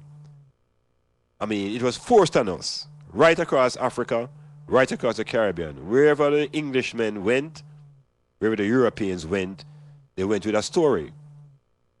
And they walk around with a story explaining where everybody come from. Not just everybody, where the first two people come from. And if you believe that those are the first two people, they have to believe everything else that follow. So the whole world has been forced into this belief, propagated by the Europeans, forced down the throats of the people that there were two people, original two people.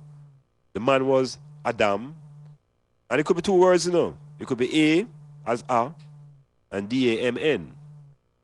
Yeah, Adam. Different kind of Adam. And there is Eve, which the sister mentioned is just an abbreviation for evil. Now, this is the story that they're forcing us, you know. Them say the world starts with these two people. Now, when I was a youth, I accepted that story. Not only did I accept the story, I accepted that two people were white. So in my childhood mind, Adam and Eve were the first two Caucasian people on the planet. I didn't have a choice because white was being projected as superior. God was white, Jesus was white. So it was just natural that Adam and Eve were also white. This was a little boy thinking, no, you know, they never have the education or nothing. This is the imagination of a child. And I accepted that Adam and Eve were the first white people. But as you begin to get exposed to knowledge and you hear about slavery and ideological captivity and white supremacists, what I and I did was begin to try to read those two people from a different angle. So when we got African consciousness now and Afro-centered, suddenly now we had enough reasoning to suddenly make Adam and Eve Africans. And it made sense to us because we talk about the Garden of Eden, spoke about Ethiopia, and this archaeologists say life began in Africa. So we were very happy now to say yes. Yes, Adam and Eve were the first two people and that they were black people. And we were all happy. But you say as you begin to explore your own happiness and see that there are some flaws in it, you begin to decide that Adam and Eve is a real story about deception, about being deceitful, it's about being dishonest, it's about everything that is crooked, it's about everything that is wicked in that story. So we are accepting now that the world began with these two wicked and disobedient children. And we are them now, you know. Them say we come from them. So you see the woman part now, we are looking at Eve. And we say Eve come out of the rib of Adam. And we say Adam was the first man. And we also say Adam was the first white man. And Eve came out of him and she was the first white woman. But here the story get complex now. They have children. And one killed the other and runs away to a city. And in that city, that child finds a wife. Now I want the women to begin to think a little bit about the women of Nod. The women who lived in that city of Nod. When you think about the grandmother of that woman who Cain found, right? Her grandmother. And when you talk about her grandmother, mother, greater, grandmother, mother. And we're going to recognize that the women of Nod are more ancient than Eve. Yeah, Iman said that. That the women of Nod, the generation of women that Cain found that wife, that those women have a lineage that is more ancient than Eve. And so a black woman must question and ultimately must reject this old notion of coming out of Adam. You want a better story? Hold on to Genesis 1. When the Creator said, let us make man in our image, males and females, send them out to multiply and replenish. That is man. The Adam and Eve thing is an experimentation, perhaps in cloning, but it's not I. The book of life, the book of life. Sip the water from the book of life. Look at animal in them pot, but them a cook a spice. Use what you say or do. With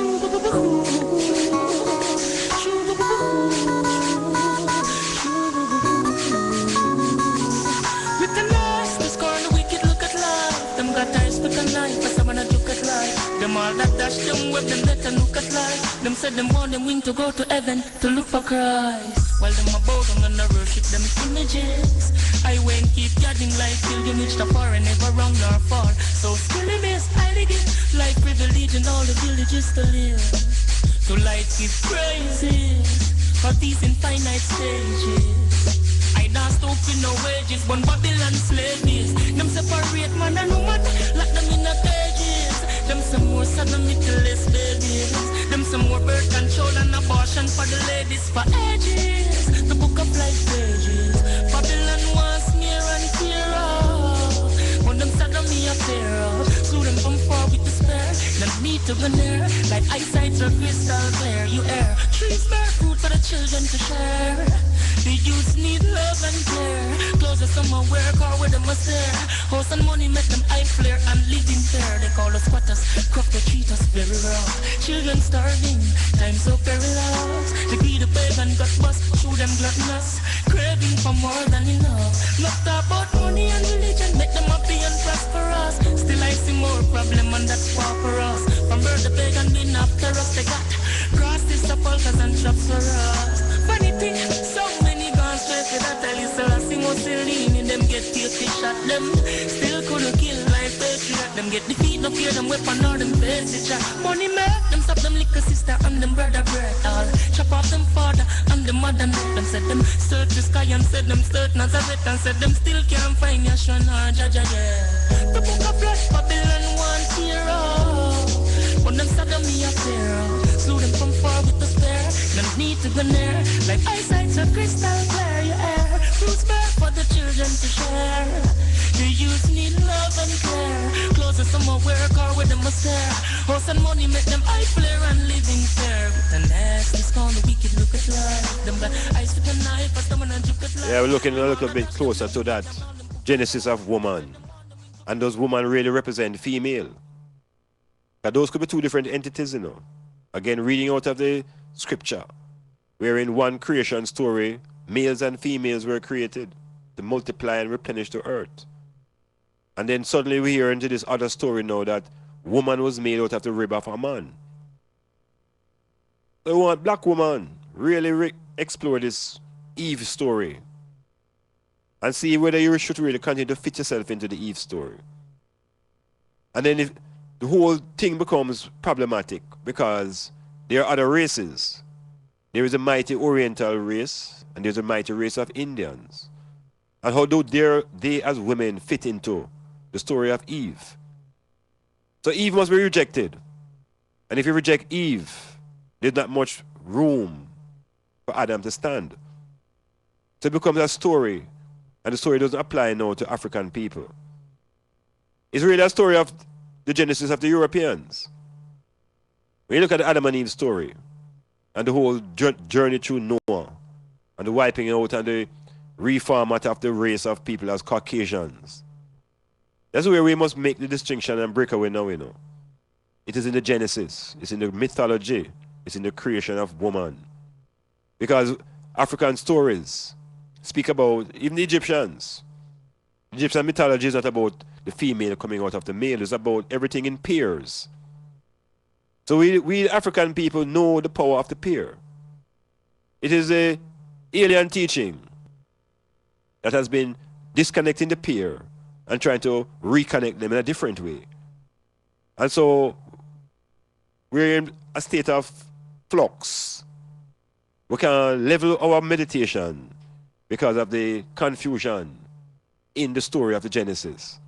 So as a people, woman, man, we have to re-examine creation stories.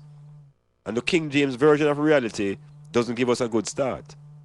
It gives us a civilization that begins in deception, dishonesty, and disobedience.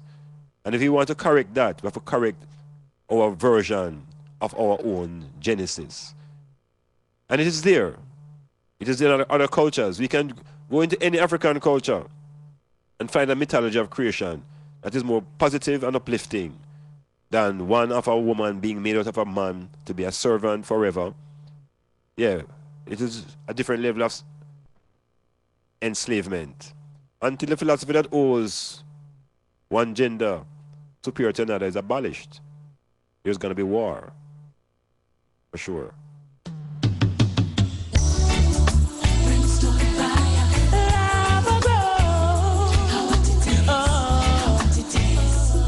The warriors no fear no death, nor any form of terror. Pagan defeats take no man. They'll be the sorry the made an error. War them must study years. Set them deal with it bloody years. Gun dog and gun drunk to the century. Them say senseless killing and them obvious. Find out say the war them must study years. Set them deal with it bloody years. Battlefield could have slippery your money yes. Deal with them rush because them love him yes. They up on the lava ground. No for them a look to see I'm Magadan. Hype and warrior to them have a gun. Tell them say the warriors and naga run. Curve up on the lava ground. No for look to see I'm Magadan. Hype and warrior to them have a gun. The warriors and naga run. I through the fire, no care how hot it is. I know we caught, burn back it in. I saw, be positive. Wake up and live.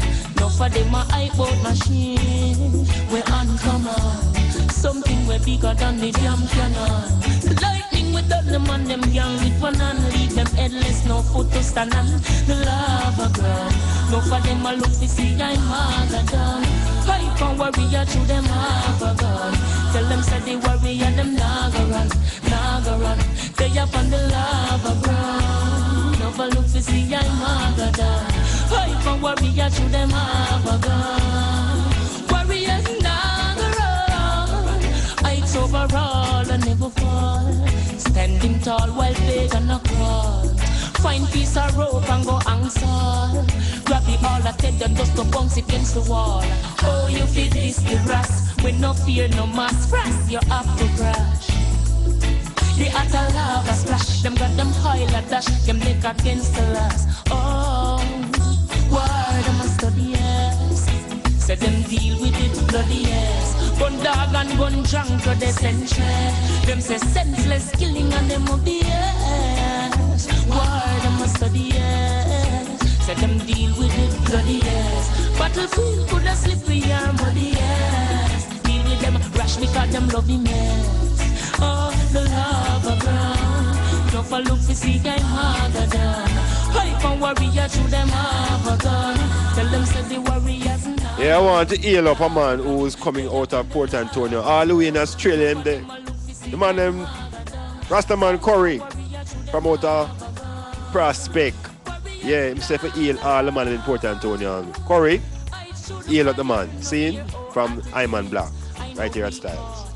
Yes, I give thanks. We in Australia, so you down under. We get on the top. Irie. Something much bigger than the jam of cannon. The lightning with them and them young with one hand. Leave them headless, no foot to stand on. The lava ground. No for them I look to see I'm Magadan. Hyper warrior to them have a gun. Tell them say fire spoon naga run. They up on the lava ground. No for look to see I'm Magadan. Hyper warrior to them have a gun. Warriors them naga run. Yeah. You ready now? Osa? Osa Bola? Yes, sir. Alright, you're there on the live. You're there in the Styles. Give thanks for the links. What is the motive? What is the spiritual link? Well, right now we're just looking through how do we change up the psyche of the people on the plantation. And I'm suggesting that it's the mythology holds us, where woman has been brought out of man to be a servant, and we don't know woman as empress and queen. I tell you, in our traditional philosophy. But you see, the problem with Western philosophy is that because we're trapped in the Western philosophy, and them to never get to learn. We have to unlearn them things. You see it? We have to unlearn them things and that's serious process that. Well, the whole idea, is to get it started. And sometimes to unlearn, as I say, we have to look at what we have been taught. Yes. Yeah. And as I say, first week, when the daughter here was saying that Eve is just an invention. Eve is not an invention. Yeah, because that's not the reality of the black woman, So we want the black woman them explain where them come from, because certainly Eve can't be them foundation. Exactly, because that's a the Eurocentric foundation. So, it's about the liberation through knowledge. Yeah, and to find a different female. Aye. And they are there, because there's Isis and Osiris, and there are so many different... Yeah, Santa one. Yeah, there are so many that we can choose from, brethren. Why we stuck on Eve, I don't know. I mean, I know, but... Oshun from Yoruba was a warrior priestess. Yeah. And the wife of the god will create creation. Because in a Western cosmology, God not have no wife. Say that again. In a Western cosmology, God not have no wife. Wait, so God is a single man? God not have, you ever hear them in a Western Christianity, them time about God having a wife. Why? A woman involved in a nothing create. So the position where a woman get in a Western philosophy is some evil thing. Aye. We want our black sisters and women in the world generally, but particularly the women of melanin, to recognize that the story that they hold on to is about time them let it go. It's about time them let it go, but why it's about hard for them because they don't believe in a church. I would not go to church, them believe. Them still believe, eh? I would them not go there. Yeah, the ideology is still in the psyche. It engraved from them a 5-year-old. And while them a 50, them a work on politics.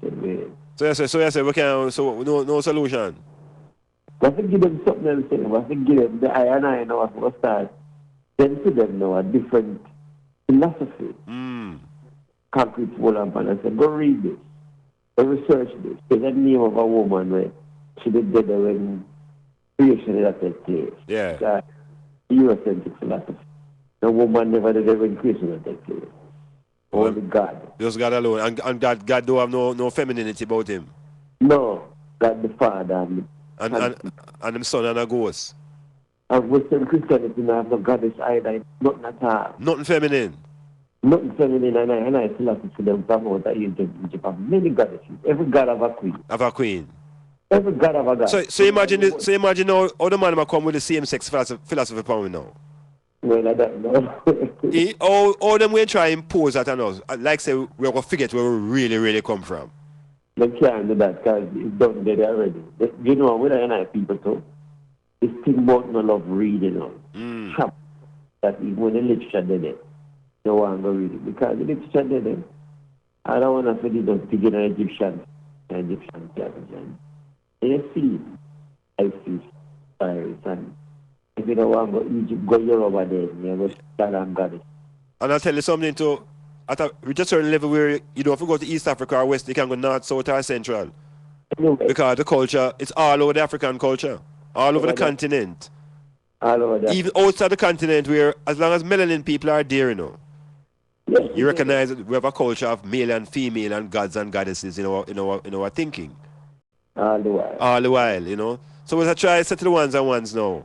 As we talk about Black History Month and the relevance of it versus African history, we have said the most important thing is recognizing our melanin self. Yes. Yeah, man, and rejecting some of the stories that have kept us apart as a people. The non-melanin people, the people who have less melanin than because everybody have melanin. Everybody have melanin. So the people who have the minimum amount is minimum melanin that cause a problem. I think you got melanin were enough. Yes. Abundance to can protect against any kind of crime.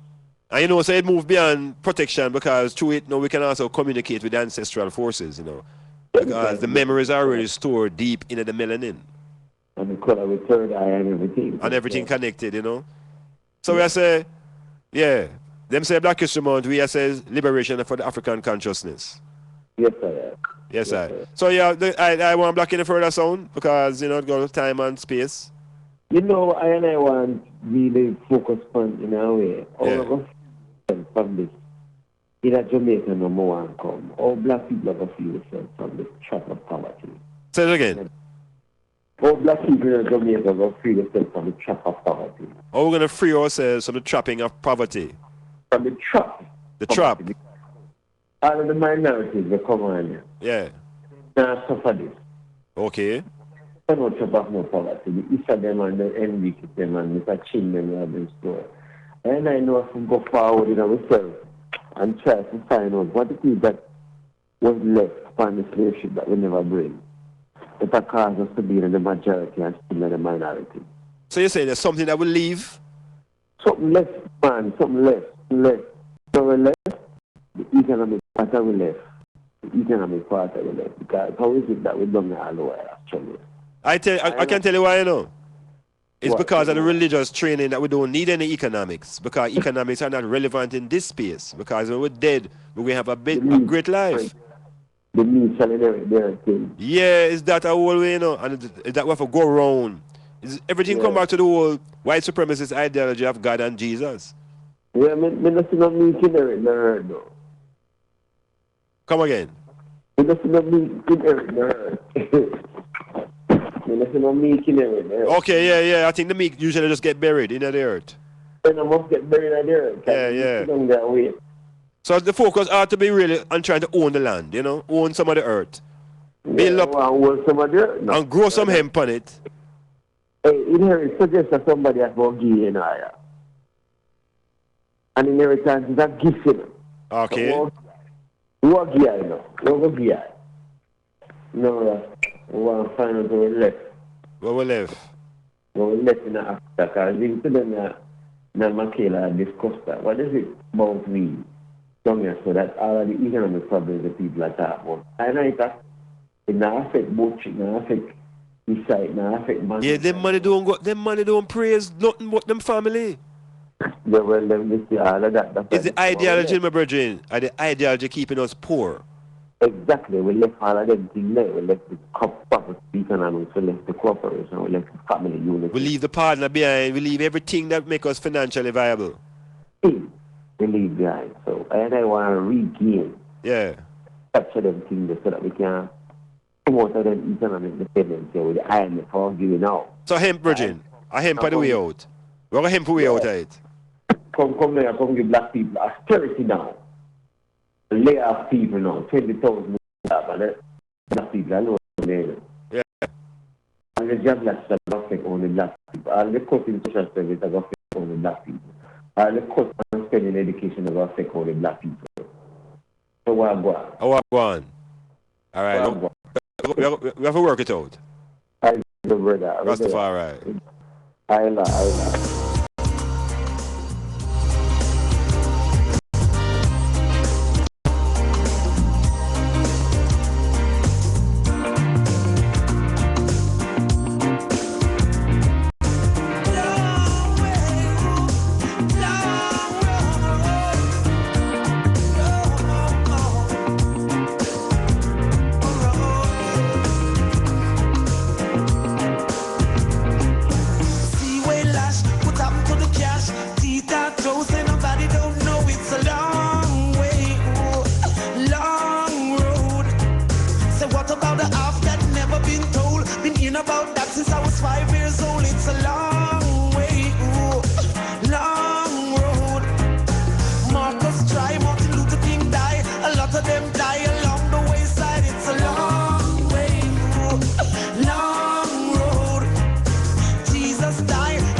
For thousands of years, we've been captive to ideological enslavement. So it's really a long, long road that we have been traveling. Still have a way to go. A lot of them died along the wayside. It's a long way. Again, I want to hear the Rastaman Curry all the way there down under in Australia. They might as well roll up and down a car park and kick ball and go on like my ball. But it's just the music. Not true, Curry? Irie? I wanted to know. I wanted to know. I wanted to know. Don't you know? So Babylon a kill out the prophet. The Babylon a kill out the prophet. Say heroes no live too long. Say great man no live too long. Babylon a kill out the prophet. Babylon a kill out the prophet. Say great man no live too long. Say great man no live too long.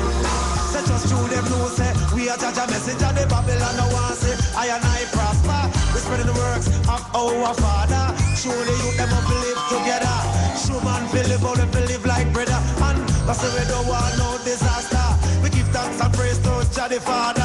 Iman with guidance and we see this militant road is a dangerous road. No one man Yes, can I am. Metamorphosis here.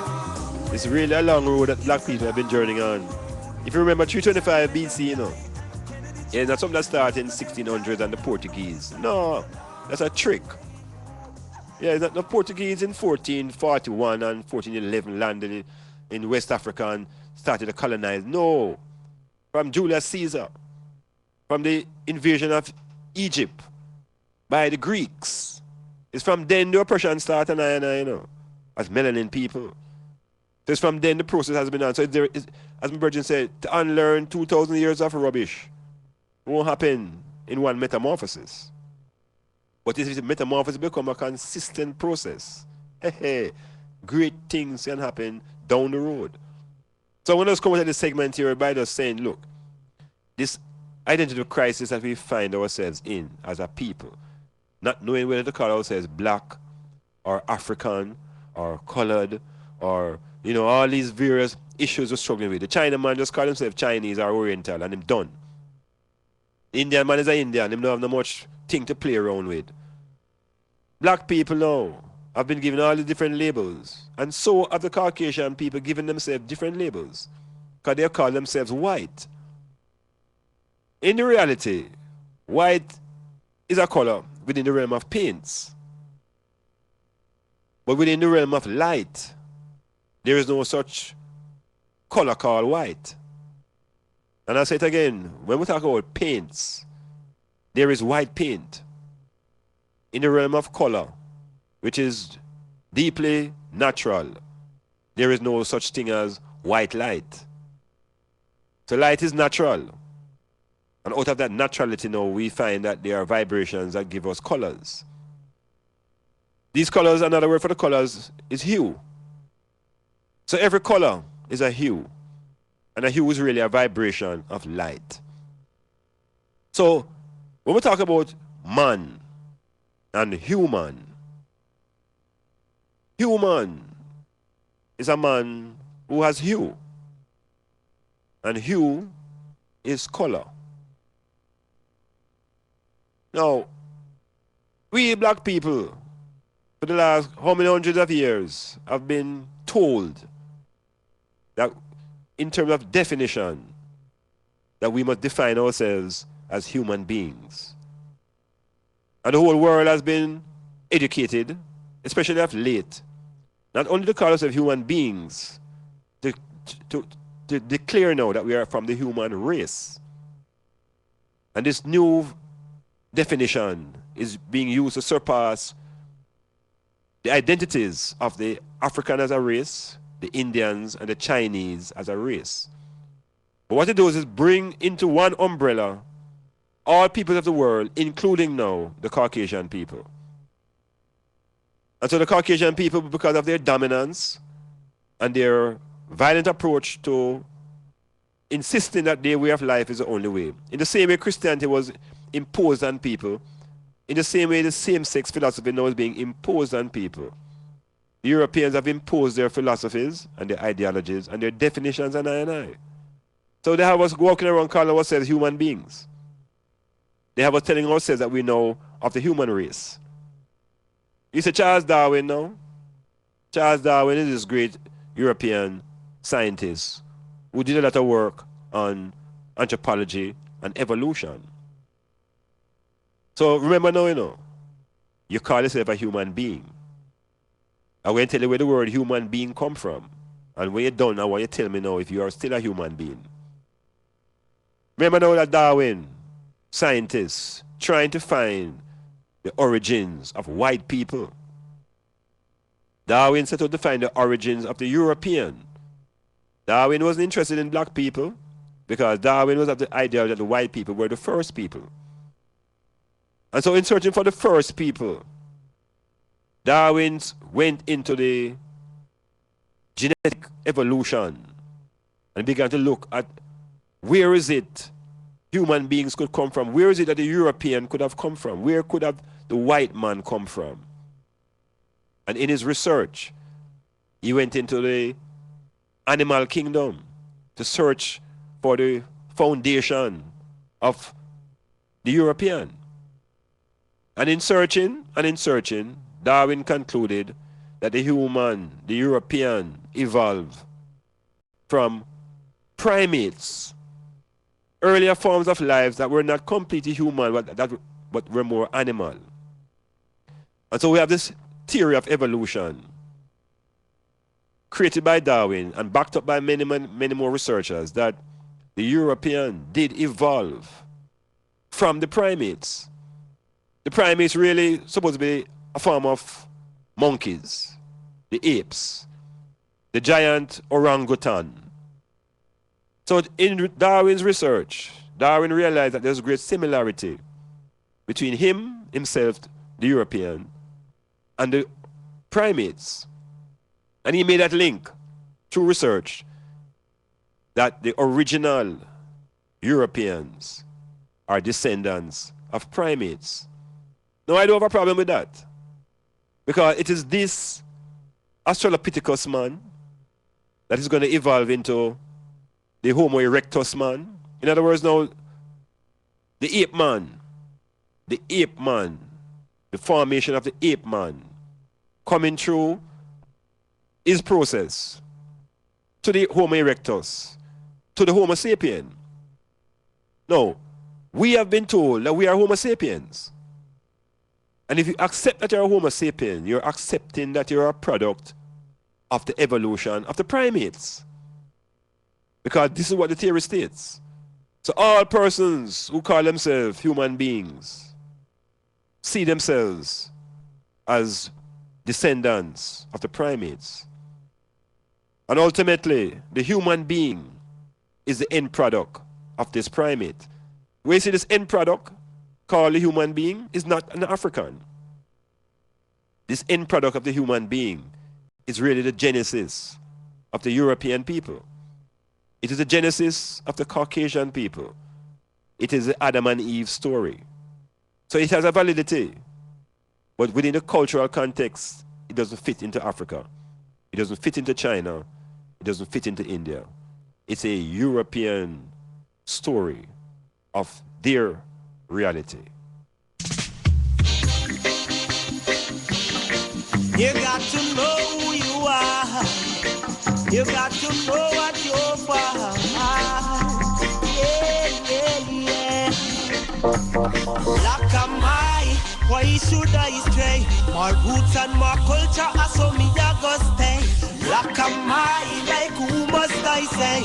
Martin Luther King or Marcus Garvey.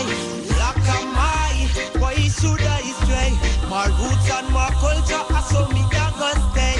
Like a my, like who must I say? Martin Luther King or Marcus. There are some phalanx out there who I really adore.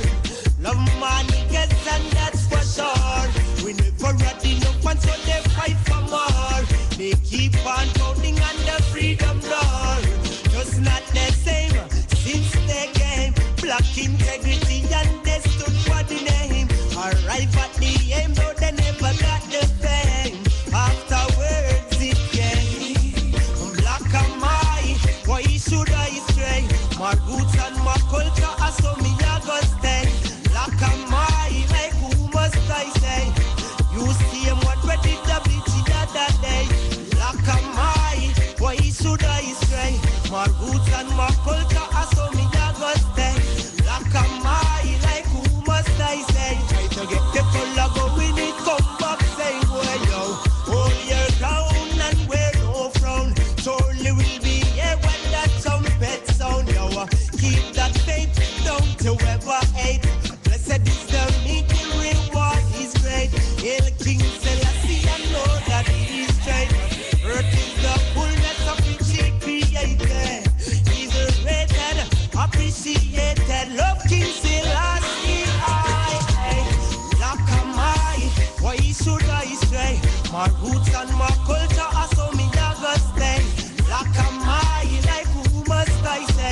Martin Luther King or Marcus Garvey. Black am I, why should I stray? My roots and my culture are so me a go stay. Black am I, like who must I say? Martin or Marcus Garvey. One aim, one God, one black nation. Love yourself amongst the them and a whole of meditation. Confusion, stir up this illusion. And this illusion venture corruption. Running at the fireplace in destruction. These are the days of the great revelation.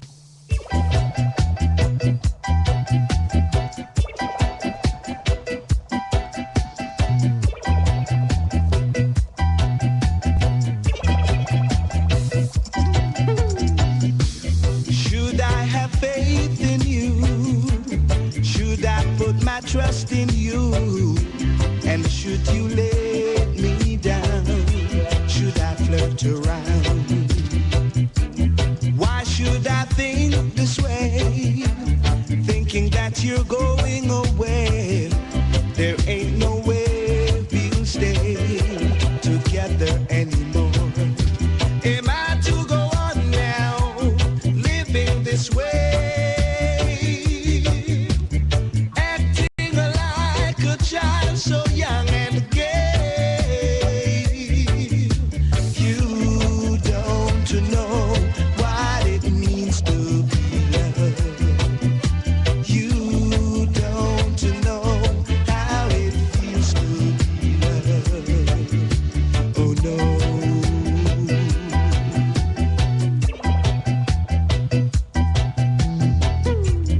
I've got to tell you this. Your love I've tried to resist, for I just can't go on like this, pretending each day. You make me feel so mad. You make me feel so sad whenever I have to share your love. So how could I ever go on living this way? Acting like a child so young and gay. You don't know what it means to be loved. You don't know how it feels to be loved. Oh no. Yeah, with all said and done, we need to be close and to be comforted, and so this thing called love becomes something that we always have to speak to within the plantation, because as long as there are males and females gather, you know. Yes. People want to gather as males and talk about love. I don't have a problem with that. Because there's love of humanity, but then there's sexual love, and there's love that between males and female, between those two principles. When those two principles love each other, you know, it's like the whole universe come alive. Yes. Planets and stars go in motion. So this is the love we want to promote. And within that love now, we talk about the importance of the perception of beauty. Because beauty amongst the people on the plantation was always reflected by those who were in Bakra's house. So the people in Bakra's house were considered beautiful. And the people in Bakra's house, most of them had no melanin. It was plain white Caucasian people. So a lot of our imagery of beauty was stuck in being non-black. In other words, we didn't see much beauty in our blackness. But the more we get to understand the science of melanin, about that dark pigment that is in our skin, about that pigment that contributes to our protection, a pigment that is in our hair, in our skin, in our eyes, pigment that defines the color of our eyes. This is a real power that has been ignored, and people have been told that it has no value. But there's an Italian anatomist called Malpighi. And Malpighi has been given the credit for discovering in black people a set of cells in the epidermis that they call after him. They call it the Malpighian layer. Now hear this now, you know. In our skin, Every black man, every melanin-based person have in this epidermis, which is the top layer of the skin. And at the third layer of the epidermis, there is this layer of cells that are coated by pigment. These are special, powerful cells, and they're in all the skin of the black people. These cells are charged with solar energy. These cells don't get any energy from blood, because there's no blood at this level of the skin. Hear me out. So, the depth of our skin, in the depth of the epidermis of the black people, rests this layer of cells called the Malpighian layer.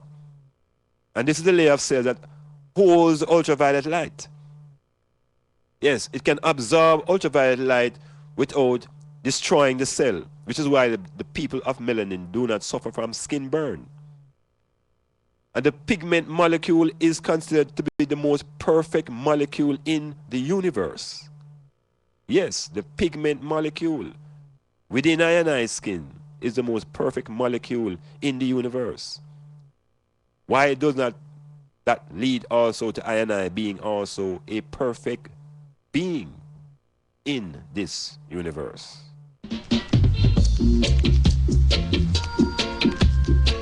Styles FM. Styles FM 96.1. Hail up Chris D. Hail up my brother Claude. Hail up my son Icon.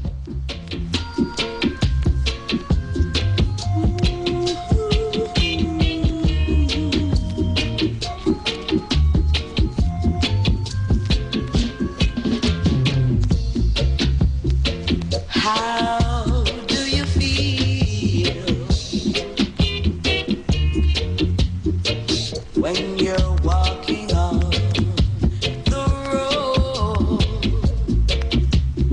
and there are folks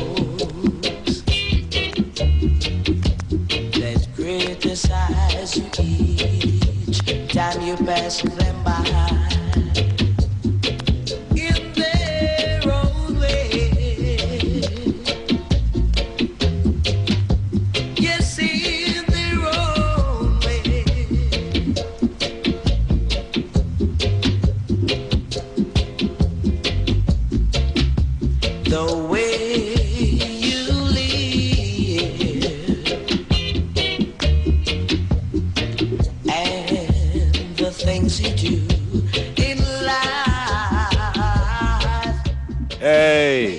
Nose and cheeks.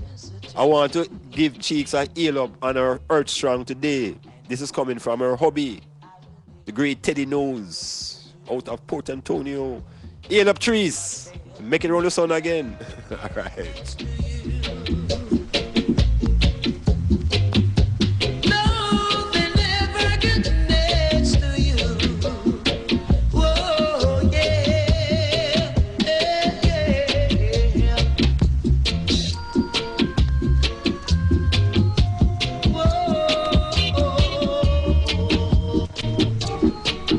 You know, I gotta say something else about melanin. That we have melanin in the retina of our eyes. No, you know what that means?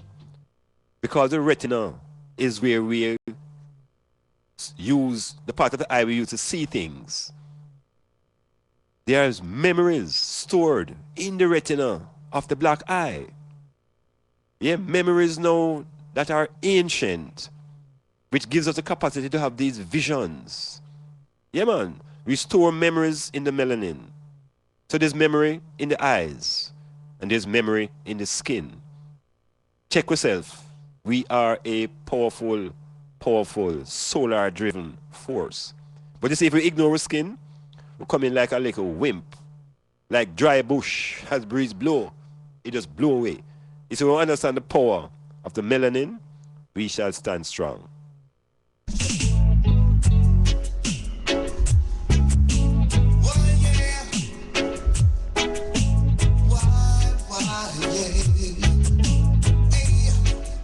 Again, happy Earth Strong trees. Happy Earth Strong. Joy in the evening,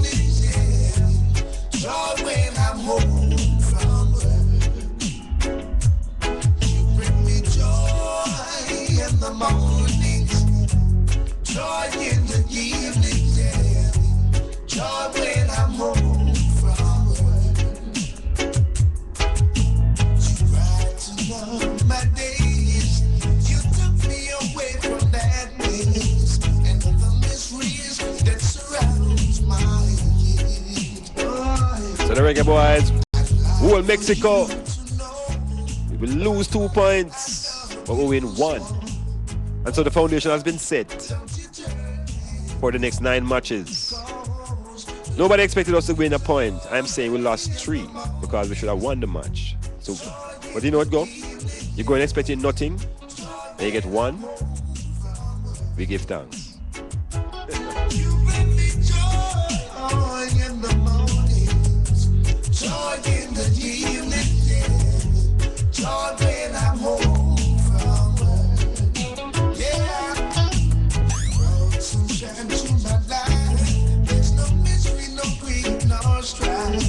And my life is filled with so much joy. Whoa, whoa, whoa. You're the apple of my eyes. Woman, I tell you no. Yeah, we're coming down to another closure. Temporary, of course. Temporary. Lee Brown. The promised land, going to the promised land. Yes, the promised land. Oh gosh, now to the promised land. Well, make a step down to Asmara.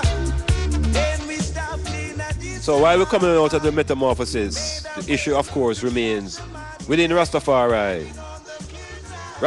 Reparations, repatriation.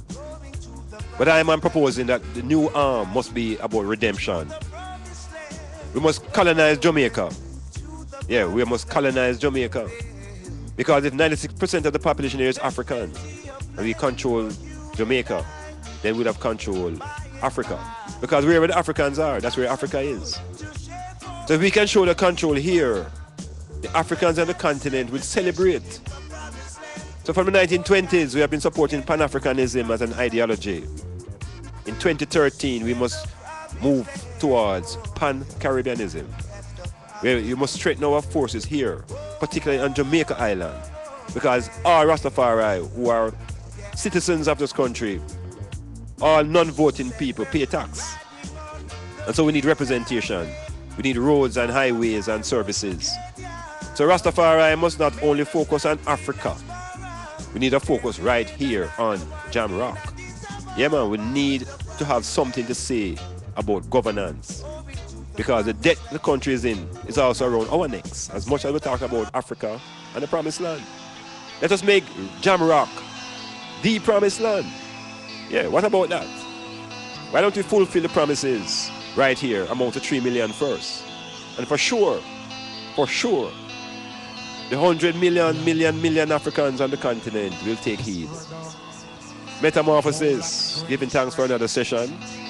Healing all those who link to the text and all those who link online. Heal up to all the online persons and the people who are just stylistic for life.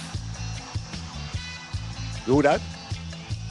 All the people in the icebox, oh my goodness. It's cold on that too, you know. But our coal is blessed with the warmth of the sun in the day.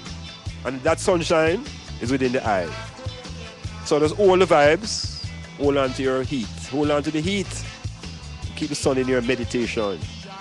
Yes, Metamorphosis, giving thanks again. Hail up Kasha Blak again to the people in Windsor. Hail the people in Titchfield Hill. Hail the people over in Prospect. Deep in Harborview. The people right here in Port Antonio. Iman Blak saying peace, prosperity, until that time.